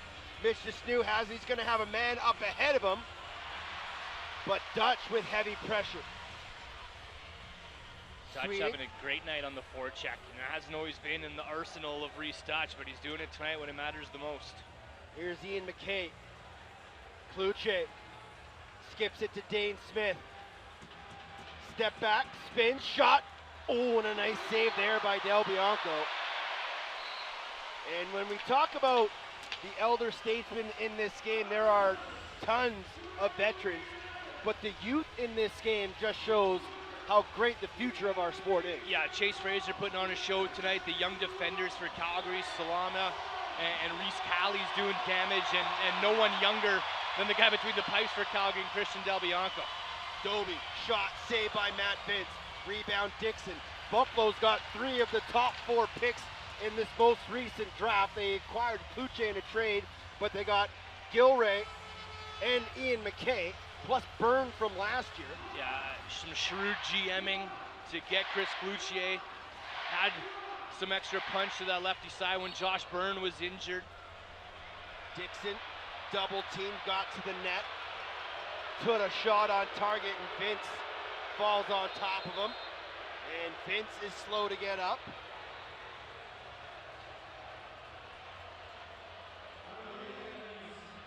Hopefully both are okay. And it looks like they're going to pull the trainer out, start the clock. And this is a big moment here. Hopefully Matt Vince is going to be okay. as the trainer comes out to look at Vino, make sure he's okay. And on the Bandits bench, Higgins got to be quick to grab the gear, because if he's not ready in 30, Matt Vince got to go off the floor and Higgins has to come in. So let's take a look as Dixon gets underneath Bradley. And it rolls into that right knee of Matt Vince, who's looking like he's going to get to his feet right now. He's going to battle through here. And that's excellent news for the Bandits and their fans. Looks like the all-world defender, goaltender, everything is going to be okay. You hear Jeff Snyder talking about Matt Vince, how he's maybe a better long stick defender for Team Canada than he is a goaltender. I really find that hard to believe. That is a scary thought. But Vino's going to be okay. He'll stay between the pipes. 12 minutes remaining in regulation. Roughnecks leading by 2, 12-10 over the Bandits here in Game 2. Durston. Smith, far side, Sean Evans. One-on-one with Courier. Evans around the top, pivots, down low. Smith kind of got in the way of that pass on the wrong side of his floor. Loose ball picked up by Reese Callie. Calgary running. Wild thought about setting the heater on target, but he'll get off the floor and let the offense take care of things. See if they can get some east-west movement here, get Matt Vince working. Looked like he was rolling out the ankle there. If they more crease motion, they have to force Matt Vince in. Better it's going to be for Calgary here. Doby driving backhander. That one goes wide. Loose ball picked up by King. 4 in the shot clock. Backhand feed. Shot on target. And that one was right into the chest of Matt Vince, who does seem to be okay. And that's a good tester save. Here's Mitch DeSnew. Shots on goal deadlocked. Oh, that Calgary just pulls ahead 40-39. It's been tight. Here's Evans. Off the bench. Fraser shot. Oh, looking to add to his total. Del Bianco, long bomb, Doby out of the bench. Spinning. Great defense there by Bryce Sweeting. Salama shoots. Oh, and Vince got a leg on it to deny Eli Salama an offensive goal. Sweeting just throws out the glove and just knocks one into the chest of Dane Doby, keeps him at bay. Evans on his wrong side, picked up by Callies. Goes behind the net with 15 on the shot clock. Evans around the top. He'll plant and shoot. Oh, and Del Bianco got a piece of it. Great shot by Evans. Going the other way. Courier, Doby. Shot short side. Great shoulder save, Matt Vince, as Doby gets running to the boards and flips it to Riley Lowen. Great patience by Vince to wait out Dane Doby, get over and take that topside high away. Doby again slow, making his way to the bench. Inside feed to Dixon, just out of his reach. Taylor. 10 on the shot clock, around the pick. Tried to flip it to King, and what a slide from Steve Priolo. These are the types of defensive shifts you need from your D. Physical, aggressive, and not allow shots on target. That was a picture-perfect set by the Bandits defense. Smith with a head of steam on Tyson Bell. Backside look to Small, just out of his reach. Loose ball picked up by Mitch Wild. And we're going to have a penalty coming up here to the Roughnecks, getting off the floor. And this is going to be an elbow. And when we come back, we'll break it down for you. 12-10 Roughnecks leading. 9:08 in regulation. Come back for the fourth from Calgary on BR Live.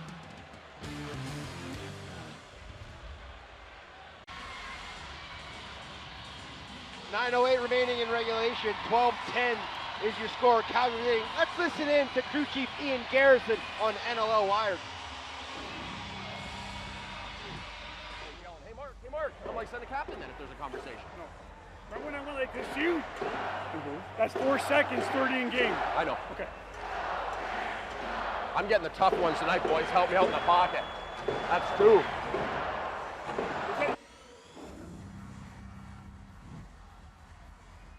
The NLL for the Bandits as Cummings gets 2, I believe, for elbowing. It might have been interference. Couldn't quite see the call and didn't hear the call as the Loud House is just going bonkers here. But a power play for the Bandits. Small, Kluche around the top with room, gives it over to Fraser, behind the net, knocked down wisely there by Christian Del Bianco. Up the floor, Greg Harnett. He'll spin away from trouble. Now here comes a little bit of pressure from Matt Gilray. Harnett tries to toe drag a double team. Tried to sell a call, not going to get it. Here comes Buffalo the other way. Kluche has Smith off the bench. Kluche, one-time feed. Smith can't finish it. That was a great feed from Josh Byrne, but Dane Smith just passed the angle, but wisely held onto it. So lots of time here for the Power to go to work. Evans, small, fake the backhand flip, gives it off, shot, save, Christian Del Bianco.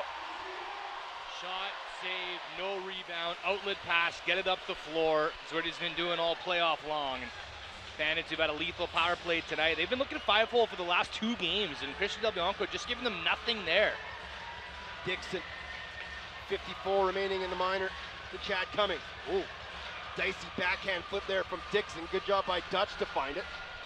5 on the shot clock. King with a rip and a great toe save from Matt Vince.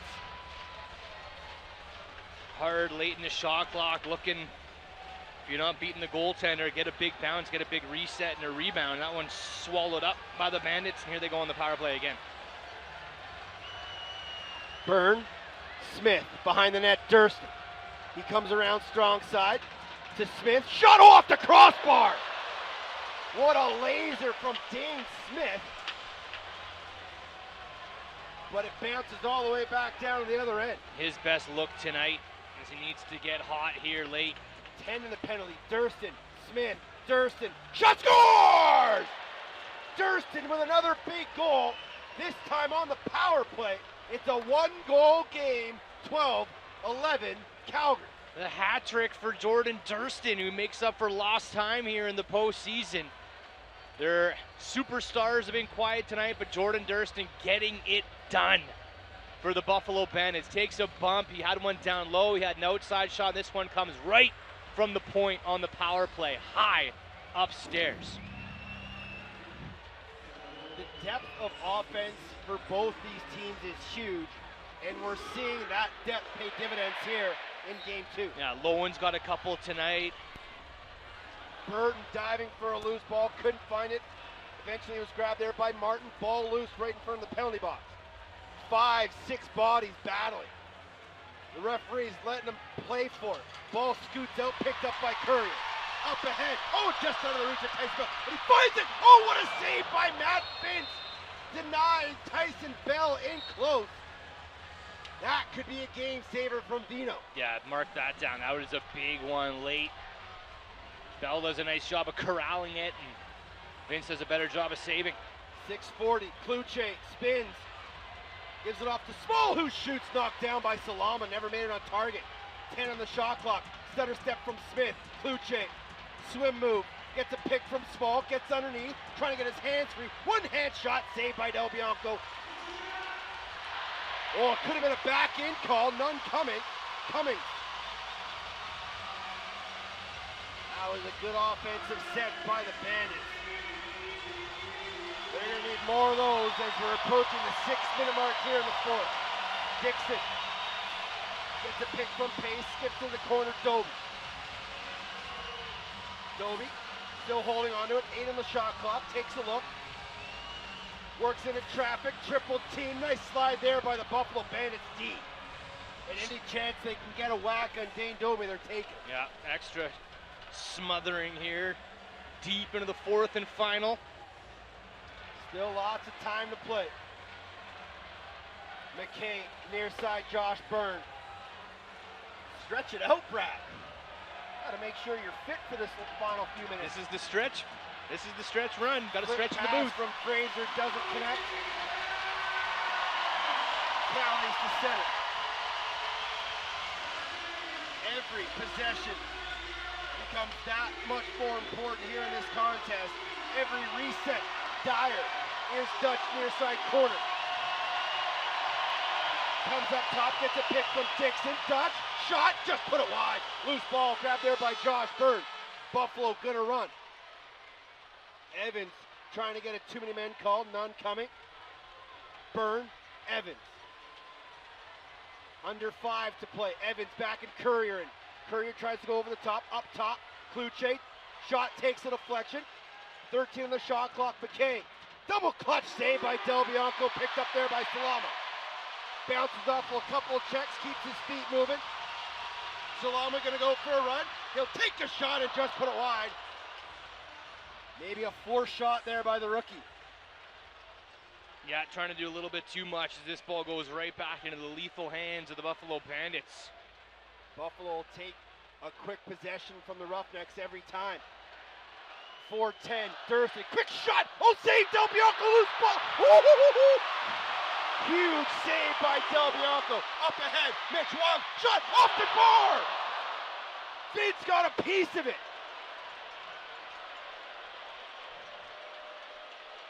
Everything happening right now.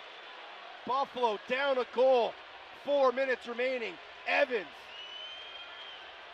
Inside feet, Dane Smith scored! Ties it up. Oh, they wave it off. How do they wave that off? And right away, they throw the flag. Yeah, you throw a flag regardless at this stage. Dane Smith with the potential tying goal in his stick right now. I'm not sure if they're going to call him in the crease before he received it, or maybe chase Fraser away from the ball. Yeah, I think it was the... But Garrison waved it off almost immediately.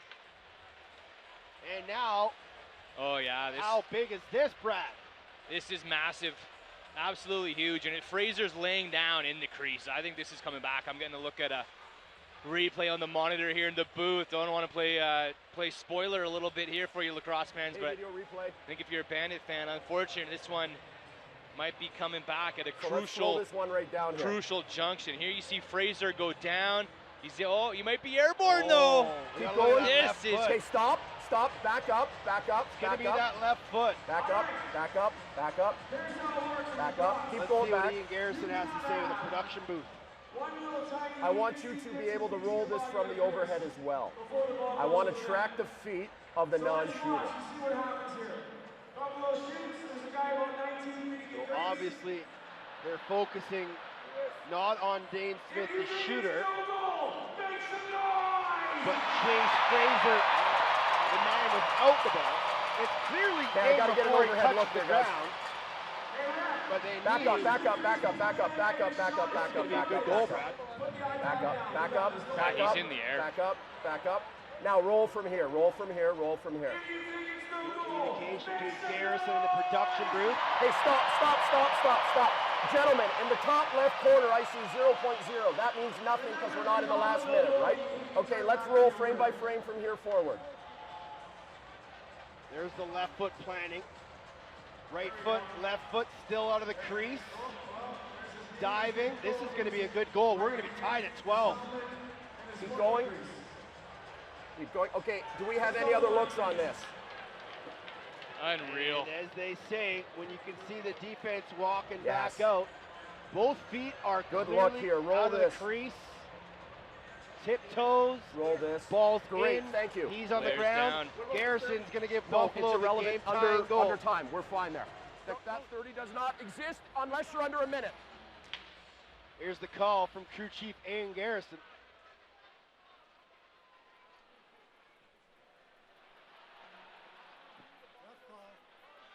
Out of the crease until the ball crosses the goal line. Good goal. Casey in here. The non-shooter stayed out of the crease before the ball crossed the goal line. It is a good goal. 3:53 remaining.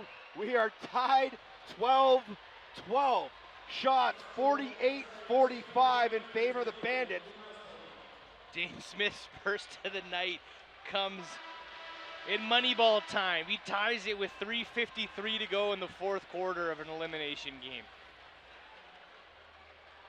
We are going to go to break here, it sounds like. 12-12's the score, 4 minutes remaining.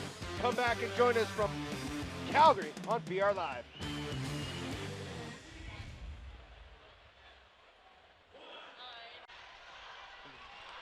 Live inside the Saddle Dome, loose ball off the draw. Priolo giving chase, scores 12-12 with 3:40 remaining. Out of play on the Bandits. And it's going to be Buffalo possession. I think we're getting another TV timeout here. 3:37 remaining. We're going to go to the Geico play of the game here from the Saddledome. This was the tying goal for Calgary. They were trailing 5-3 in the second quarter of this lacrosse game. Their transition games kept going. Courier scoop pass to Wild. Vince made the save, and Courier tracks down his loose ball, goes airborne for behind the net like only Zach Courier can. And that's your Geico play of the game here in Game 2 of the NLL Finals. If the Bandits can pull this one out, which everybody inside the 716 Food and Sport is hoping, Game 3 will be next Friday from Banditland, May 31st. And it probably would be fitting, Brad, the way these two teams have played and the way the season has gone in the National Lacrosse League, it would all come down to a one-game final. Winner takes all. Well, these teams are so evenly matched. I don't think anybody in the lacrosse world would be shocked if this thing goes back to Buffalo on Friday night. Here we are, tied at 12, deep stages into the fourth quarter here of game number 2. The hottest team all regular season in Buffalo, the hottest team in the last few weeks of the regular season into the postseason, the Calgary Roughnecks. Two teams built similarly. Fast, aggressive defenses, all-star goaltenders, deep O's. Here they are here, May 25th, 2019. 3:37 remain. Roughly 7 possessions remain. Every possession crucial. Every reset crucial. Loose balls, you name it, crucial at this point in time. Wants to become a hero tonight? Curtis Dixon will start with it. And here comes the Roughnecks. Lowen, gonna sprint high. Near side, Reese Dutch. Has a lane underneath, fake the flip, still has it. Tried to find Dixon, pass behind him. Doby, 13 in the shot clock. They're gonna pick there from Jesse King. Doby, trying to find somebody, gives off to Dutch. Step back shot, kicked aside, loose ball. Who's gonna come up with it? And a nice grab there by Brownell. Oh, that looked like it was going to bounce right into Lowen's stick. Nice track by Brunel. And now the Bandits will get their turn here in crunch time. Bandits trying to regain the lead here. Kluche gets a pick from Small, skips it to Smith on an isolation. Behind the net, dunk shot. Oh, what a save by Del Bianco on Chase Fraser. Bell, Wild. He doesn't shoot it. Wisely pulls it out, but Fraser lurking behind the net, tries to go dunk on Del Bianco. Felt him lurking. Doby around the top, doesn't have anybody, gives it off to Pace. Trying to get underneath, 8 on the shot clock. Pace shot, saved by Matt Vince. That's a huge save by the Bandits goalie. Pace tries to slip down low. We saw a few Calgary goals like that in game number 1 where the offensive players were able to beat their men down low, curl around the doorstep, and come in on top of Vince. Pace has a good opportunity there. And Ian Garrison just over the timekeeper's box for some clarification. Might be a game clock or shot clock issue. And it looks like it's been cleared up. So it'll be Bandits ball. Ian McKay will start with it. One of their prized rookies from this year's draft class.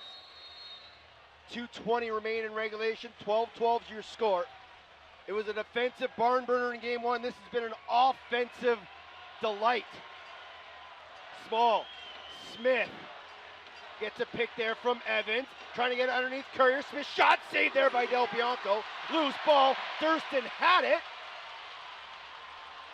And Calgary comes away with it. Yeah, Thurston started spinning, rolling towards the net before he really had a hold of that ball. And now Roughnecks with a crucial possession here. Doby far side. Saddledome crowd coming to life even more so. King with a head of steam. Comes near side Dixon. Isolation, Dixon tries to get in. Shot twister just missed. Rebound Doby, ball loose. 5 on the shot clock. Doby has it. Can he put one on net? That one goes wide. 90 seconds in regulation. McKay across center. Fakes the flip, gives it off to Kluche. Near side, Byrne. Lost there by Salama. Byrne skips it over to Dane Smith. 13 on the shot clock. Up top, Evans. Stutter step past Bell. Evans, toe drag. Can't get a shot off. Stick grab there by Del Bianco. Long bomb pass out the front door to Doby. He's got a Hennessy. Doby shoots. Scores!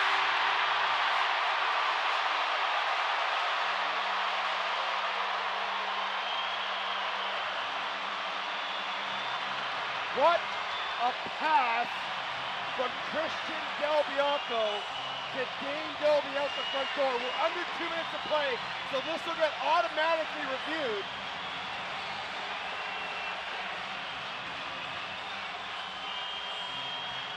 But Del Bianco with a 90-foot pass on an absolute rope. Tyson Bell, the hustle off to get straight to that bench. Credit the legs of Tyson Bell. And then Dane Doby with Nick Weiss as a backpack. Drives hard. Dane Doby, the king of Calgary right now.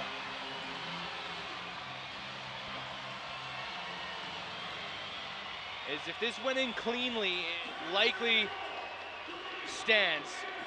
Yeah, reviewing everything under 2 minutes. We'll get a look at this one. What an enthusiastic barn this is. It's been special to be here tonight to see the Rough House in action. Sold out, 50-50, hovering around 50 grand. It's been special. Might be having some technical difficulties with the replay monitor in the penalty box. And that's the reason for the delay here. And probably both teams will use this as an extra timeout, Brad. Draw up some offense if you're the Buffalo Bandits. If you're Calgary, figure out what your defense is going to do. Most likely you're going to see Matt Vince to the bench. 100%.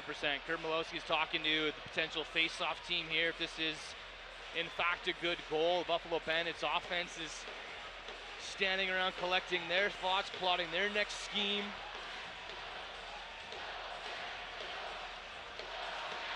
Could be Doby's 4th of the night. Slow it right down here. Slow it. Slow it. Still airborne. Still airborne. I don't know if that Vince gets a piece of it. The overhead. I need a handheld in the corner. Maybe that corner jam. Slow, slow, slow. Garrison's going to be in his own way here. Stop. Back up. Hey. Back up. That's right clean. there. Roll I one think frame. Fowler's found something he likes too. Let's go to an overhead look. This is close, Brad.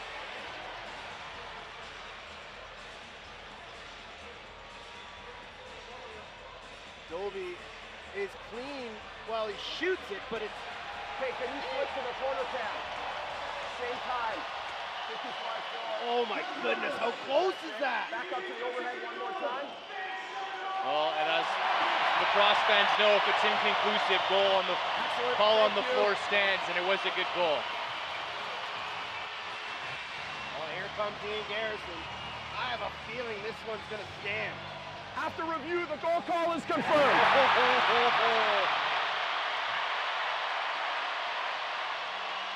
Calgary leads it. 13-12. Under a minute in regulation here from the Saddle Dome. Massive face-off between Burton and Fraser. Calgary got 3 guys on the defensive line. Only Mitch Wild in the offensive zone. Fraser and Burton. Biggest draw of the year. Burton wins the clamp, flips it back, picked up by the Bandits. They called timeout right away. Great job by Ethan O'Connor to find that loose ball. Takes a bump too and able to hang on to it. And now the coach, John Tavares, scored a lot of big goals in scenarios like this. Now is his chance to draw up the play that could tie this game. 49.6 in regulation. One of the greatest offensive minds in all of lacrosse, trying to drop a 6-on-5 play to tie this thing up. Rob Williams, the defensive coach for the Roughnecks. He's drawing up his defense. Fraser, Evans, Smith, Kluche, Durston, Small. The forwards for Buffalo. Harnett, Salama, McCray, Wild, and Curtis Manning out there going to play 5-man diamond in front of Christian Del Bianco. 39 saves for Del Bianco, 2 assists tonight. Kluche to Smith. Durston, Smith, Evans, shot, save Del Bianco, loose ball. Evans finds it, gets hit from behind, no call. What are they going to call? Possession Bandits. Huge call, great job by, who's that in the corner? Is that Kluche getting, or sorry, Fraser. Now Small, shot, scores! Corey Small ties it! 27 seconds remaining. 13-13. What a game. Silences the Roughhouse. The biggest goal of probably the NLL career of Corey Small right there. Far side high monster to tie this thing up with 24.7 seconds to go. He scored a big goal for his old team, the Vancouver Stealth, a couple years ago to clinch a playoff berth, their final game. He scores an even bigger goal here for the Buffalo Bandits. The 7-1-6 is going absolutely nuts. Garrison got to do a quick review, under 2 minutes, but this is a clear-cut goal. I don't think anybody is even near the crease when this one goes in. No one's near. Corey Small, such a trigger man. Nice to see it paying off for Corey Small here in the late stages of this game to send it to another massive face-off here as we get the official call. No doubt about that one. Now, if Calgary can win this draw, expect Kurt Malosky to call timeout and hold for final possession. Buffalo's already used theirs, so they can't call timeout. Burton and Fraser at the dot. Fraser wins it, goes to Bell, but he bobbles it. Loose ball. Who's going to come up with this thing? I think Calgary stick. Great job by Zach Currier. 18.8 remain. Referees just let him battle. There could have been a couple interference calls there, but they don't want to make it at this stage. Fight for that loose ball, and now Kermalowski will try to one-up John Tavares with another offensive play. Look at this battle for this loose ball. Bodies on the floor. Currier somehow found it in that mess of humanity. Yeah, had 199 of those in the regular season, tied for the postseason lead with 27 scoops heading into this game. And I said it earlier, there's not a player in the league that sniffs out a loose ball better than Zach Currier. Is like an old hound. So Kurt Malosky will drop a 6-on-5 play with 18.8 remaining. Del Bianco will most likely be on the bench. And let's see what Richie Kilgore can draw up for the Bandits defense. Dixon, Dutch, King, Pace, Doby, Lois. 6-man offense for Calgary. DeSnoop, Brownell, Priolo.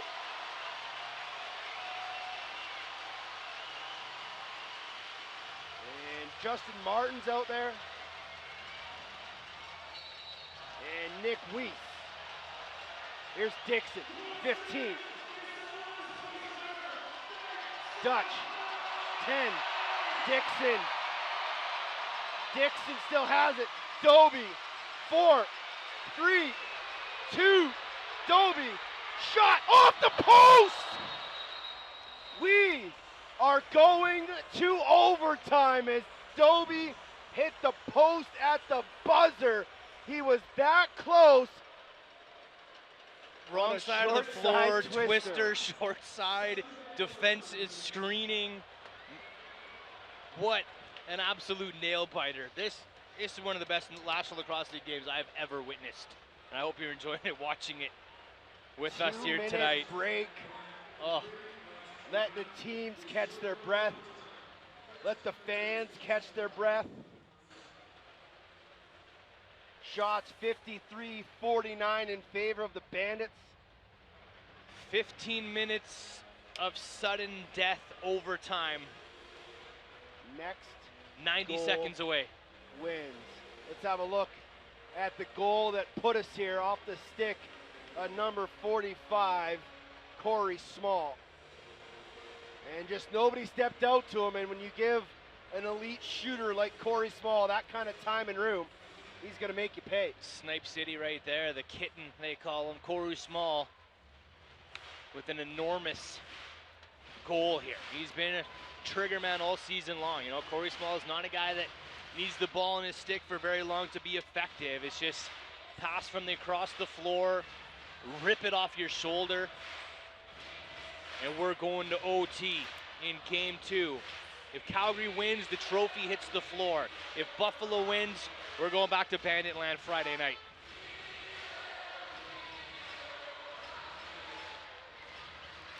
Burton will take this draw against Fraser.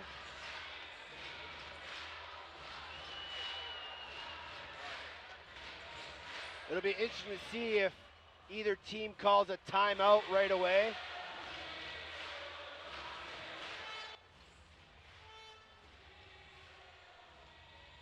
Three defensemen back for Calgary, three defensemen back for Buffalo. If you're a draw guy, these are the situations you love. Put all the focus on you. What an absolute gem of a lacrosse game here in game 2. Everybody is on their feet in this building, hovering 19,000 strong. We saw a lot of overtime in the NCAAs this weekend. Why not have one in game 2 of the NLL Finals? Burton and Fraser. Oh, procedure on Callie's. Possession, Buffalo. You see some teams in OT will call a timeout right off that open possession. They just had a nice 2-minute break to discuss what would happen. No timeout here for Buffalo as they will press in. Here we go. Josh Byrne. Smith into the corner, Evans. Evans. Small. Good job there by McRae. Kluche thought about it. Smith, 10 on the shot clock, has a lane. Smith, one time. Oh, what a save, Del Bianco. Loose ball. Oh, what a save by Courier. Evans. Shot. Another save, Del Bianco. Bell in the corner. Nice play. Smith tries to knock Courier into the crease. Here's a timeout by the Calgary Roughnecks as we got to take another look at that. Del Bianco with some absolute highway robbery, and then Courier avoiding getting bumped into the crease by Dane Smith. What a save there on the quick stick by Small, scrambling for the rebound. Courier gets in the way of Smith, and then watches Courier finds the loose ball. Dane Smith here is going to try to bump Courier in the crease, but he passes it before he gets in, and that is a game-saving loose ball right there by Courier. Unbelievable. The Roughnecks will hover around Kurt Malowski and try to end it here in their first offensive possession of OT. Well, here's the thing, man. They called timeout in their defensive end. The shot clock's already at 24. I don't think they reset the 8-second count. So if they don't, they got to get it over quite quickly. But it doesn't look like the Bandits are going to step up and pressure here. So Dixon will be able to get this over right away. And Calgary will have their first chance to win it here in overtime. Next goal wins.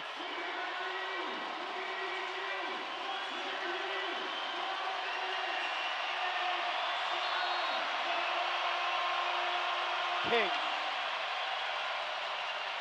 They go far side, Dixon. Here comes Reese Dutch. Gonna try to isolate for Dixon. King around the top of a pick. Dutch goes to his wrong side, not open. 8 on the shot clock. Dixon, shot off the post!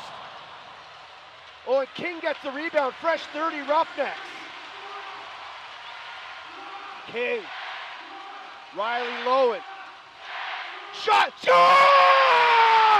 Reese Dutch, overtime hero! Roughnecks win it! Roughnecks win it! Calgary are your 2019 champions!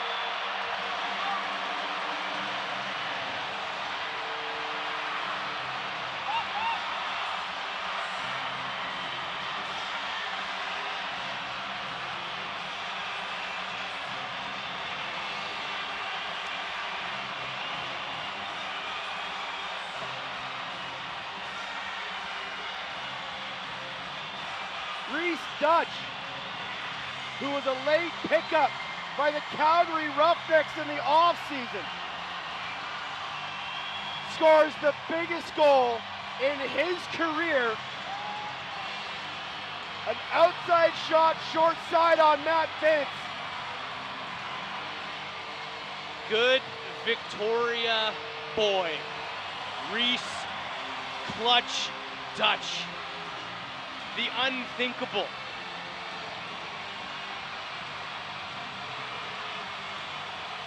Absolute scenes here inside the Rough House. Joy and jubilation at one end. Dejection, frustration at the other.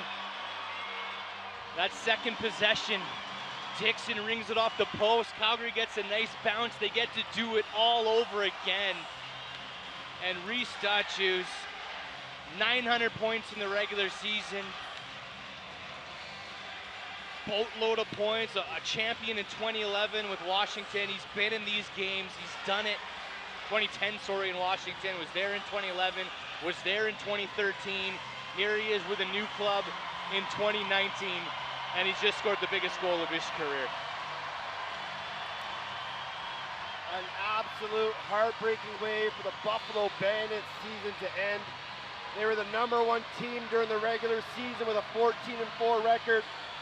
#1 seed throughout the playoffs, but just ran into a team that was playing their best lacrosse of the year. And the cliche in sports is, if you're playing the best lacrosse at the end of the year, you're probably going to come out victorious. And unfortunately for the Buffalo Bandits, 1 game and 1 goal too short. But you have to tip your hats to everybody in that organization. The Pagula Sports and Entertainment Group, Scott Loeffler, Steve Dietrich, Troy Cordonley, John Tavares, Richie Kilgore, Rusty Kruger, Captain Steve Priolo. What an incredible team. Troy Cordonley still pulling some strings behind the scenes. This is the team that hadn't lost 2 games all year. The first team since 2000 back-to-back in 2003 to do that. And a marvelous regular season and a bright, bright future with the likes of Chase Fraser and the draft-based Cloutier and Gilray and McKay. The Calgary Roughnecks in absolute jubilation here. They'll win their 3rd NLL title right here on their home floor in Calgary.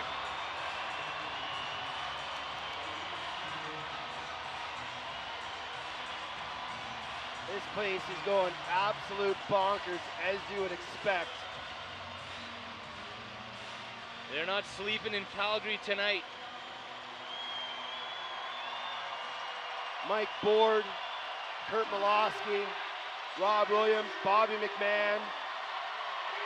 Your player of the game with the game-winning goal in overtime is Reese Dutch. He's with Kayla Speast on the floor right now. Kayla?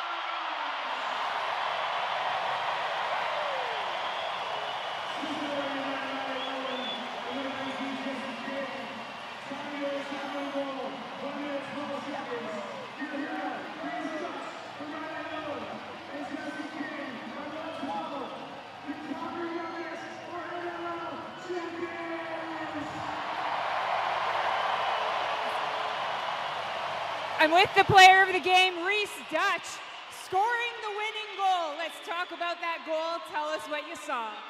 Oh man, I don't know. We gotta.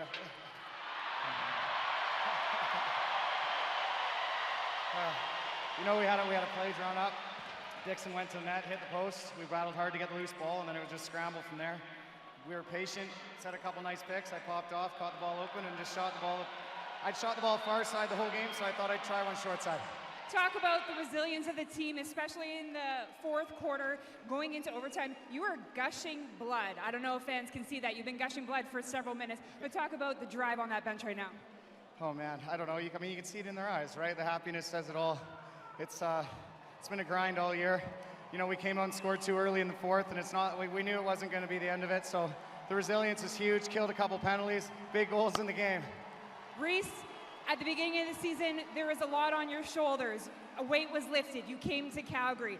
Tell us, all wrapped up in a bow, how does it feel to be a Calgary Roughneck? Well, I'm really glad that Curt Malawsky called me, I'll tell you that.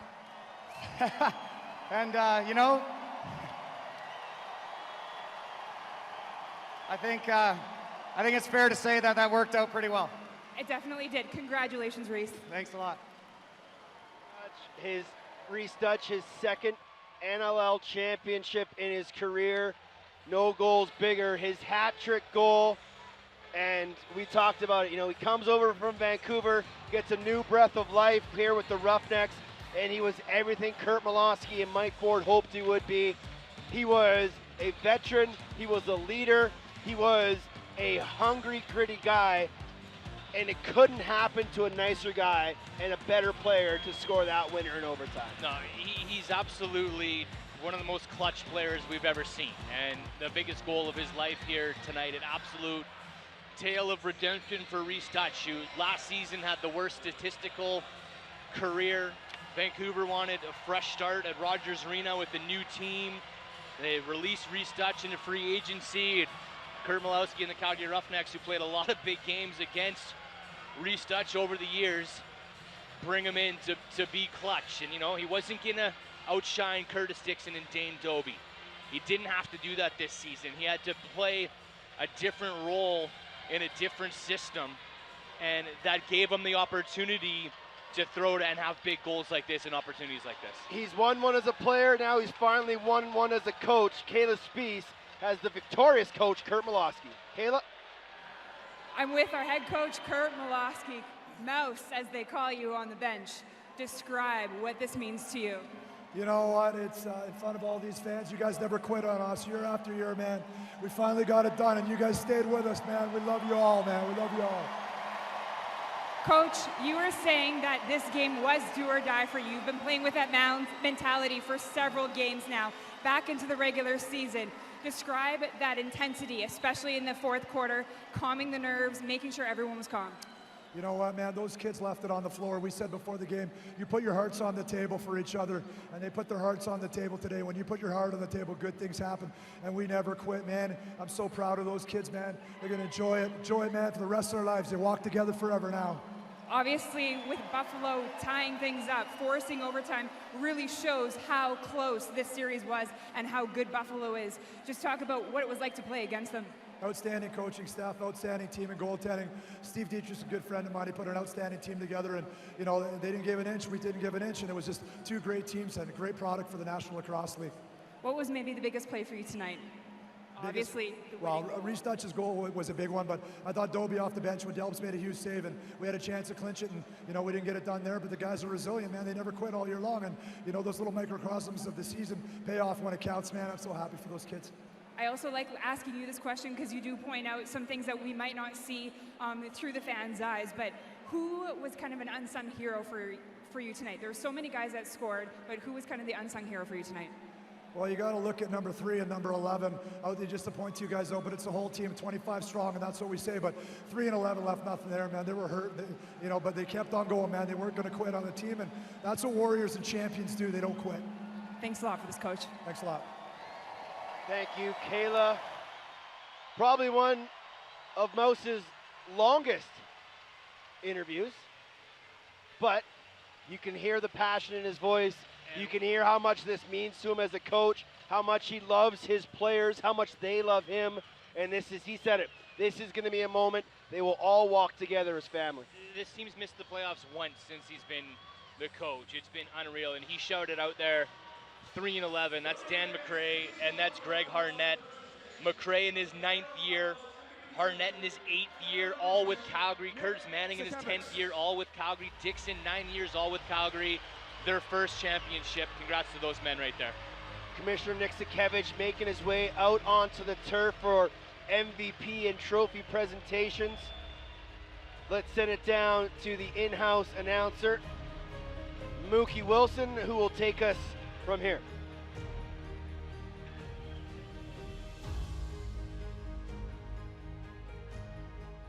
Thank you, Calgary fans.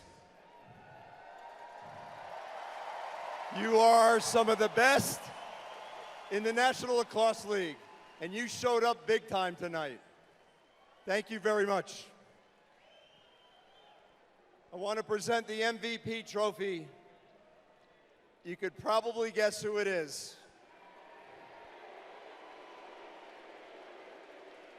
Your 2019 NLL Finals MVP, Dan Doby.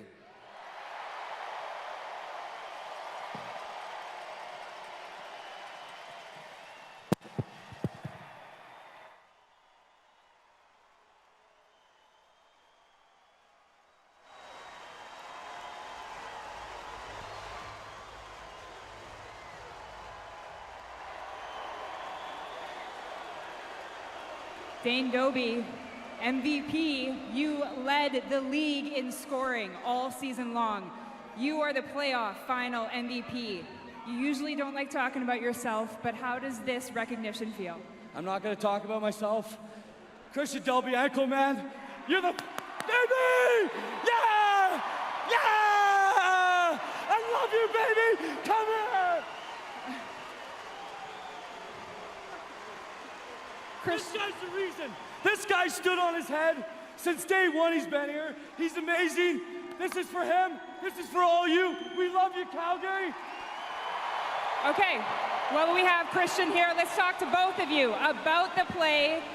In 54 seconds left, Christian, that was your second assist. You love playing the ball. Talk about how you saw, you knew Doby was going to go to the gate. Tell us what you saw. Well, Dobes was bugging about me not seeing him all this year, so looked up at the end, and then of course had to screw it up for him and let him another goal, so he'll probably ride me pretty hard later. Doby, tell us what you saw in that goal. Delbs is a great feeder. Passes the ball for, he's out here practicing since day one, throwing balls in 5-gallon pails down at the other end of the floor. He can put the ball on a dime, and that what makes our transition goal. And he gave me the ball, I got a good shot off, but he should have saved the last one, so he would have won in regulation. Okay, Doby, one more question. One more question. This is about your teammates. You don't like talking about yourself, but all game long, I saw you give a pep talk to every single one of your teammates, even your coach. Talk about what this team means to you and what it means to be an assistant captain on this team. Opportunity. This doesn't come around often. I got lucky to win one in my first year here, and it's tough. It's really tough. So I was just saying at the start of training camp, if you could put us in this position, any one of our guys would have taken it any day. And we just laid it on the line, and our home crowd was behind us, and it was fantastic, and we just played our hearts out tonight. Congratulations, Dane Doby, on being the MVP of the finals.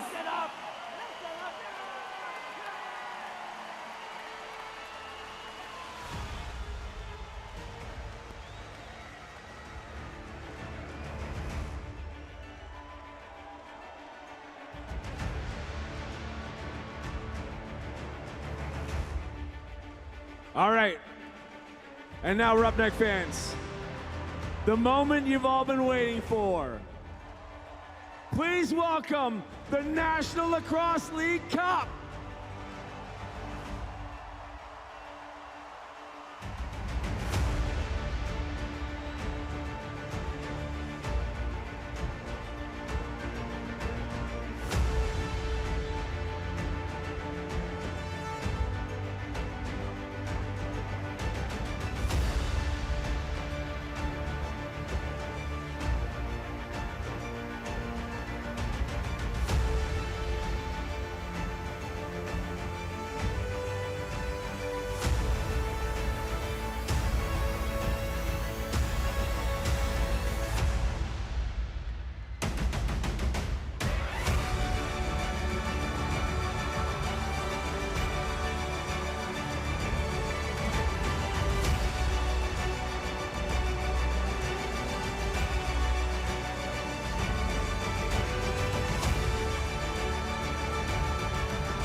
trophy. That is your trophy.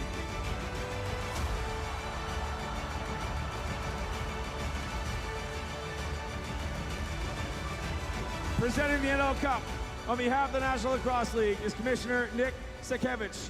And to receive the trophy on behalf of your Calgary Roughnecks, Team Captain Dan McCray.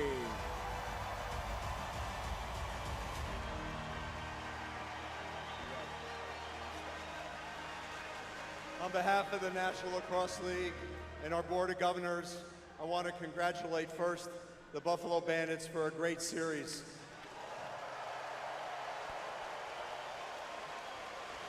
We had two great ownership groups here with Kim and Terry Pagula in Buffalo, and I want to congratulate. They put up a great contest. Doesn't get any better than this final. I want to congratulate the Calgary Flames ownership and the Roughnecks ownership, world-class ownership group here in Calgary. I also want to congratulate our Board of Governor, John Bean, Mike Moore, and Mike Borg. Congratulations, guys. And Coach Malowski, congratulations. Great job. And now, Dan, I'm going to hand you the trophy. Congratulations.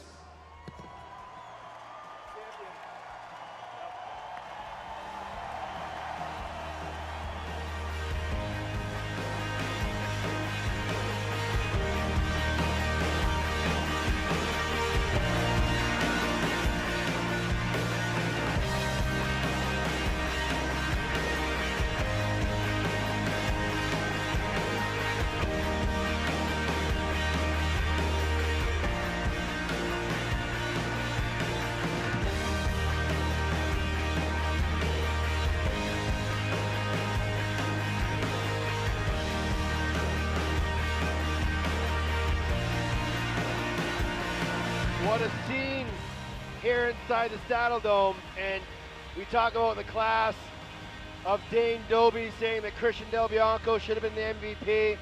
How about the class of Captain Dan McCray handing the cup to Coach Bobby McMahon, who's been in this league for a heck of a long time, wanting to win himself a championship.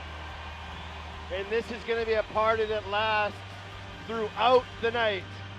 And everybody in red deserves every moment of celebration. So many forever Calgary Roughnecks in this lineup. Curtis Dixon, 9 seasons. Greg Harnett, 8. Dan McCray, 9.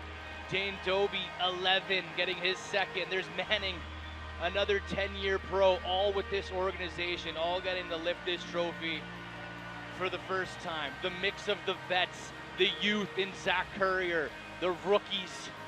Absolutely unreal celebration down on the floor here from the Rough House. And Dane Dobbie, like, not only what that guy brings to an offense and on the floor in a lacrosse game, but the passion that he pleads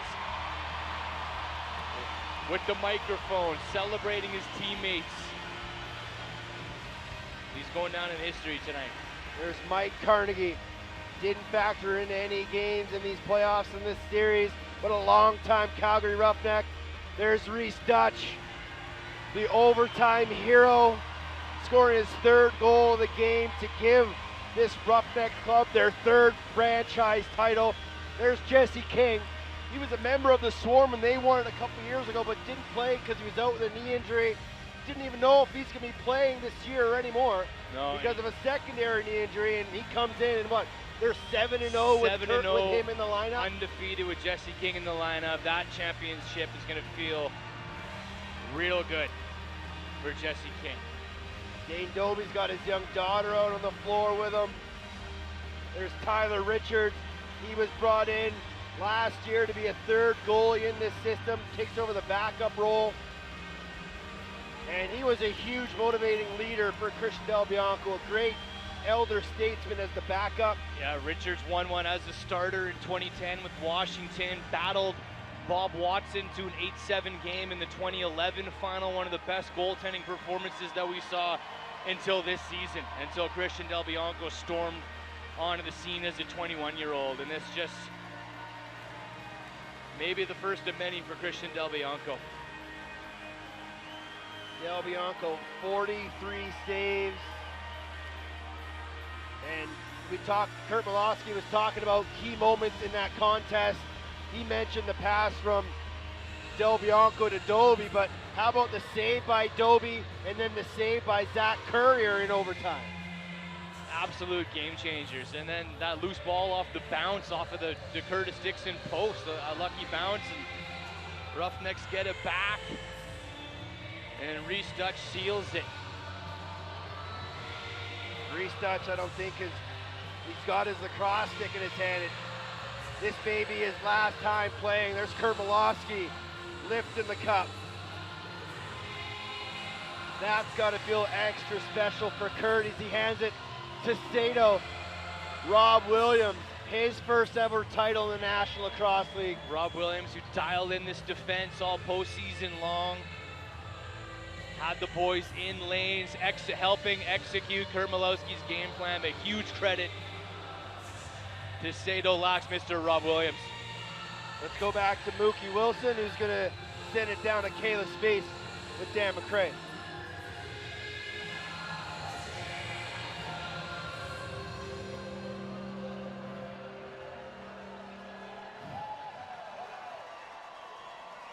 I'm with Captain Dan McCray. Dan, first up, tell us what this feels like. It's so surreal. It's such a special moment you strive towards your whole life, and you get to share it with a group of your closest friends. It's the most special thing I've ever been a part of. You've told me before how proud you are to be captain of this team. Just describe that to leading your team through the championship. There's so many guys that are pulling that same rope. I'm just a cog in the wheel as far as our leadership group. Dane Dobie, Curtis Dixon, Christian Del Bianco, Mitch Wild, Jack Cummings, Curtis Manning, and Mike Carnegie. Everybody helps everybody in there, and there's not one voice. So it's just so great to be a part of something where everybody's so unselfish. Everyone's celebrating with a trophy. Want to know, you passed it off to Bob. Tell us why. The guy's been around the league for so long, and that's his first one. So I get to travel with Bob back and forth from Calgary to Toronto a lot. We got to know each other a lot over the last 9 years here in Calgary. And when we were talking with a couple of the guys, we couldn't think of a better person to lift that thing up first. So I was proud to hand it off to him. Let's talk about the game a little bit. Describe what the intensity was like. Describe even the battles in both games 1 and 2 versus Buffalo. I can't even remember game 1 at this point in time, but it was insane. It's such a wild game, such an emotional up and down, and it just credit to our coaching staff, credit to all the guys on the bench to keep their emotions in check when, we thought we were going to win the game there in regulation, and then we got to go into overtime. So that's just a veteran team right there. And describe that bench a little bit. We've been talking about it a lot. That bench, you've been talking about just keeping it calm, especially in the last minute and into overtime. Just felt like any other game that we had to do it, even though the magnitude was something that we have never seen before. So it was a little extra, in the air, but it was everybody doing it. And since we've been doing it all year, and the coaches have been preaching that since training camp, it came natural for our group. We'll go get in your team picture. Thanks off this damage. The captain, Dan McCray, as the Calgary Roughnecks celebrate on the field with the Champions Cup, a moment they will remember forever. Reese Dutch is your overtime hero. We'll come back with more celebrations here from the Saddle Dome in Calgary, Alberta.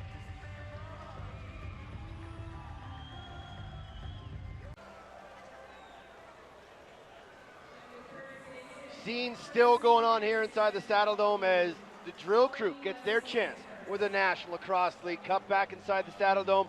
Teddy Jenner and Brad Challoner, and sure, a game 3 would have been amazing to go back to Buffalo for the final and have a 1 game off, but if you're going to end the season in any way, it's probably this way in overtime. Yeah, and the fans couldn't be more pleased than here. The Roughnecks, there's no way they were going to let this one slip away. The way that this crowd was supporting them. Yeah, for the fans' sake, would have been nice to go back to Buffalo and a very valiant effort by the Buffalo Bandits to tie this thing up with 24 seconds to go to force it to OT. And then the first offensive possession the Calgary Roughnecks get, they seal it on that bounce off that Reese Dutch got, getting that second opportunity out there. But an unreal way to finish it. It's been a fantastic season. Calgary with the surge late, 7 games in a row to close this thing out. The Buffalo Bandits 14-4. The only time they've lost back-to-back games all season long was here in the NLL final. So, credit to the Buffalo Bandits for getting here and getting to OT in game number 2. But, the Calgary Roughnecks here at home in front of this crowd, I think there was no way this team was losing tonight. I'm sure everyone will think that Buffalo probably deserved better in a game 3, but they were full value this entire series, this entire season, and that is a heck of a lacrosse club in that locker room. Yeah, and a lot of pieces to build upon into the future. They had a great draft class. They traded for Chris Cloutier. The future is bright for the Buffalo Bandits, and they were never out of this lacrosse game. Their 3-goal deficit was the biggest one that they had all night.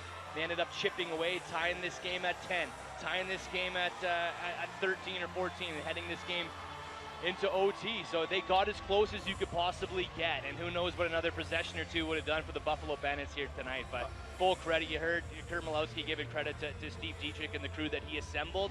Fantastic team going forward. And we talked about a little while ago, had Zach Currier not been between the pipes to make that save, we're heading back to Buffalo. That's how close this game was.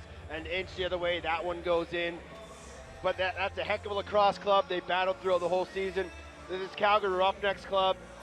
We talked about it, playing their best lacrosse at the right time of year. Dane Dobie going to be the MVP of the regular season. He was named MVP of the finals. He could have given it to Christian Del Bianco if he wanted to, but I think the sentimental favorite was Dane Dobie. Yeah, from game 1 through game 22 here to finish things off. It's been Dane Dobie's season, and it's been so special to watch the way that he's ground out a career year at 33 years old. You don't see that a lot. The guy leading the league in points in his 11th season, and the way that he's played over these years so hard. No one's taken more punishment down low than Dane Dobie has, but he's become slippery. He's a great vision. He's got a great feeding ability these days, and just such a bag of tricks to beat you. He can beat you down low. He can beat you high from outside. He can beat you low on that sub shot, and no goal bigger than this one. This could have been it. Del Bianco on a rope as, kind of co-MVP to co-MVP, if you will.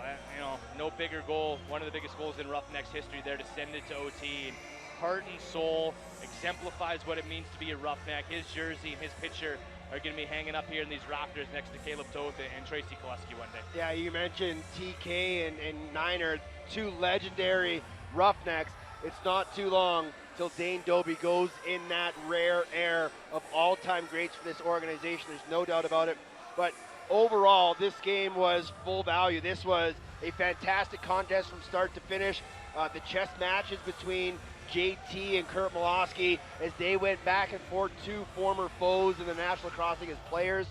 This was just a fantastic series between 2 great teams. Yeah, a battle of the minds. We saw some great offensive sets tonight. Both teams are near perfect. The Calgary was perfect on the power play. Buffalo was near perfect on the power play.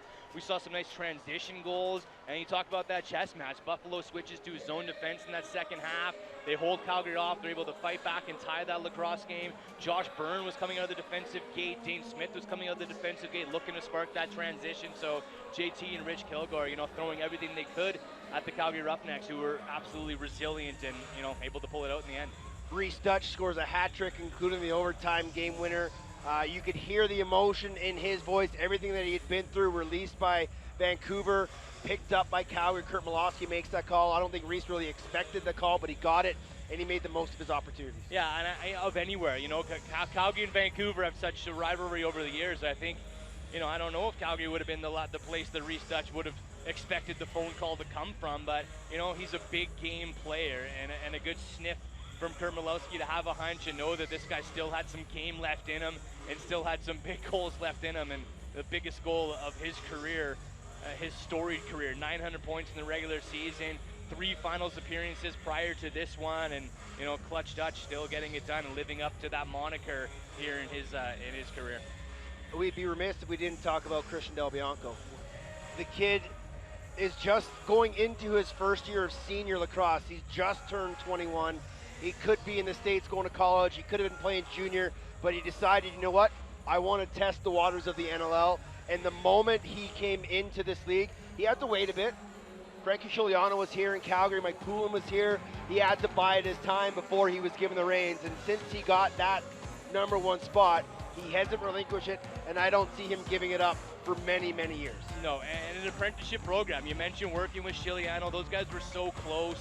And then going back into the summertime and winning a Minto Cup last year as the backbone of a Coquitlam Adanacs team that were probably underdogs heading into that Minto Cup against Brampton. He stood on his head there. He's played in some massive lacrosse games, and you know, there's not a goaltender that is as cool and confident and young as Christian Del Bianco is. He's always smiling. He just has fun playing lacrosse, and you know, he plays as much minutes as we set a record this year for minutes. The guy's never off the floor. And really earned it for the Calgary Roughnecks. He'll be the backbone of this team going forward, 100%. We talked about the competitive nature between him and Matt Vince. Matt Vince has been doing this for a heck of a long time. He's still got a lot of juice left in the tank, but it just goes to show that young goaltenders can make a difference just as much as old goaltenders can. Yeah, really setting a trend here for young goaltenders that are going to be entering in the league. You know, he wasn't even a first round draft pick. They let Christian Del Bianco. A lot of teams passed up on Christian Del Bianco because it's a gamble to take a goaltender so high, but you know, maybe he starts setting a trend here as the league expands. It's going to be tough for goaltenders and developing goaltenders, so I think you're going to see guys getting more minutes at a young age, and that's going to go a long way. That's playing your minutes in the summer. That's playing your minutes here in the National Lacrosse League, and teams giving a chance for a young goaltender to get that reins, and look, paying off for the Calgary Roughnecks here tonight. Overall, this National Lacrosse season has been a fantastic one. We get 2 new teams in San Diego. The league returns to Philadelphia. We're getting 2 more teams next year in Rochester and in New York. Halifax will be new essentially. The future of this league is very bright, not just off the floor, but on the floor as well. No, it really is. You look at the impact that some of the young guys had on both these sides. Salama, Reese Calley, Shane Simpson, all first-round picks for the Calgary Roughnecks. They stockpiled them heading into this draft. The Buffalo side, McKay, Gilray, Chris Cloutier, who they traded for, young guys who definitely made impacts. And you know, and that's why it's important for the Calgary Roughnecks to close this one out, because they know they're going to lose 2 bodies. 2 of these guys who won a championship here tonight going to be gone next year to Halifax and to Rochester. So they close it out while they can. We don't know who they're going to lose. It's going to be an interesting summer all around the league. But yeah, this upcoming draft is going to be huge. And another expansion draft summer. And you know, anything can happen in the National Lacrosse League at any given time. There's celebration in the room. The Michelob Ultra is flowing. We want to thank them as being a huge sponsor for this championship, along with Geico and all of our sponsors all year long. But as we look forward to next year, obviously Calgary, going to be the reigning champs. They'll have the target on their back. Is this a team that can repeat? With him in the net, yeah. You know, Saskatchewan Rush have been the class of the West for the last few seasons. I know they're going to get a couple bodies back, like Jeff Cornwall and Ryan Dilks, who missed the season, but they're also going to lose a couple more bodies in expansion. I think the expansion draft hurt the Saskatchewan Rush's depth this year, especially missing those 2 guys without the season. So, you know, you never know what's going to happen. The Vancouver Warriors are on their way up. The Colorado Mammoth took some strides this year, getting back and winning a game in the postseason finally. So, you know, Calgary definitely set up with a young roster and, you know, one of the best goaltenders, if not the best goaltender in the game with Christian Del Bianco. So anything possible for the Roughnecks to repeat. Yeah, this was a heartbreaking game, but it was a fantastic game from start to finish. Calgary jumped out to an early lead. Buffalo continued to battle the lead, switched back and forth. This was a absolutely fantastic lacrosse game, and if you're going to end the season with a championship overtime winner, no better than the one we saw here tonight. Reese Dutch scores the overtime winner. The Calgary Roughnecks are your 2019 National Lacrosse League champions. For Brad Challoner, for myself, for Kayla Spees, for Ashley Dockin, for Carlo, our producer, everybody in the booth, thank you very much for tuning in to BR Live all year long and watching the National Lacrosse League. The series is over, the season is over. The Roughnecks are 3-time champions in the National Lacrosse League. We'll talk to you next year in 2020.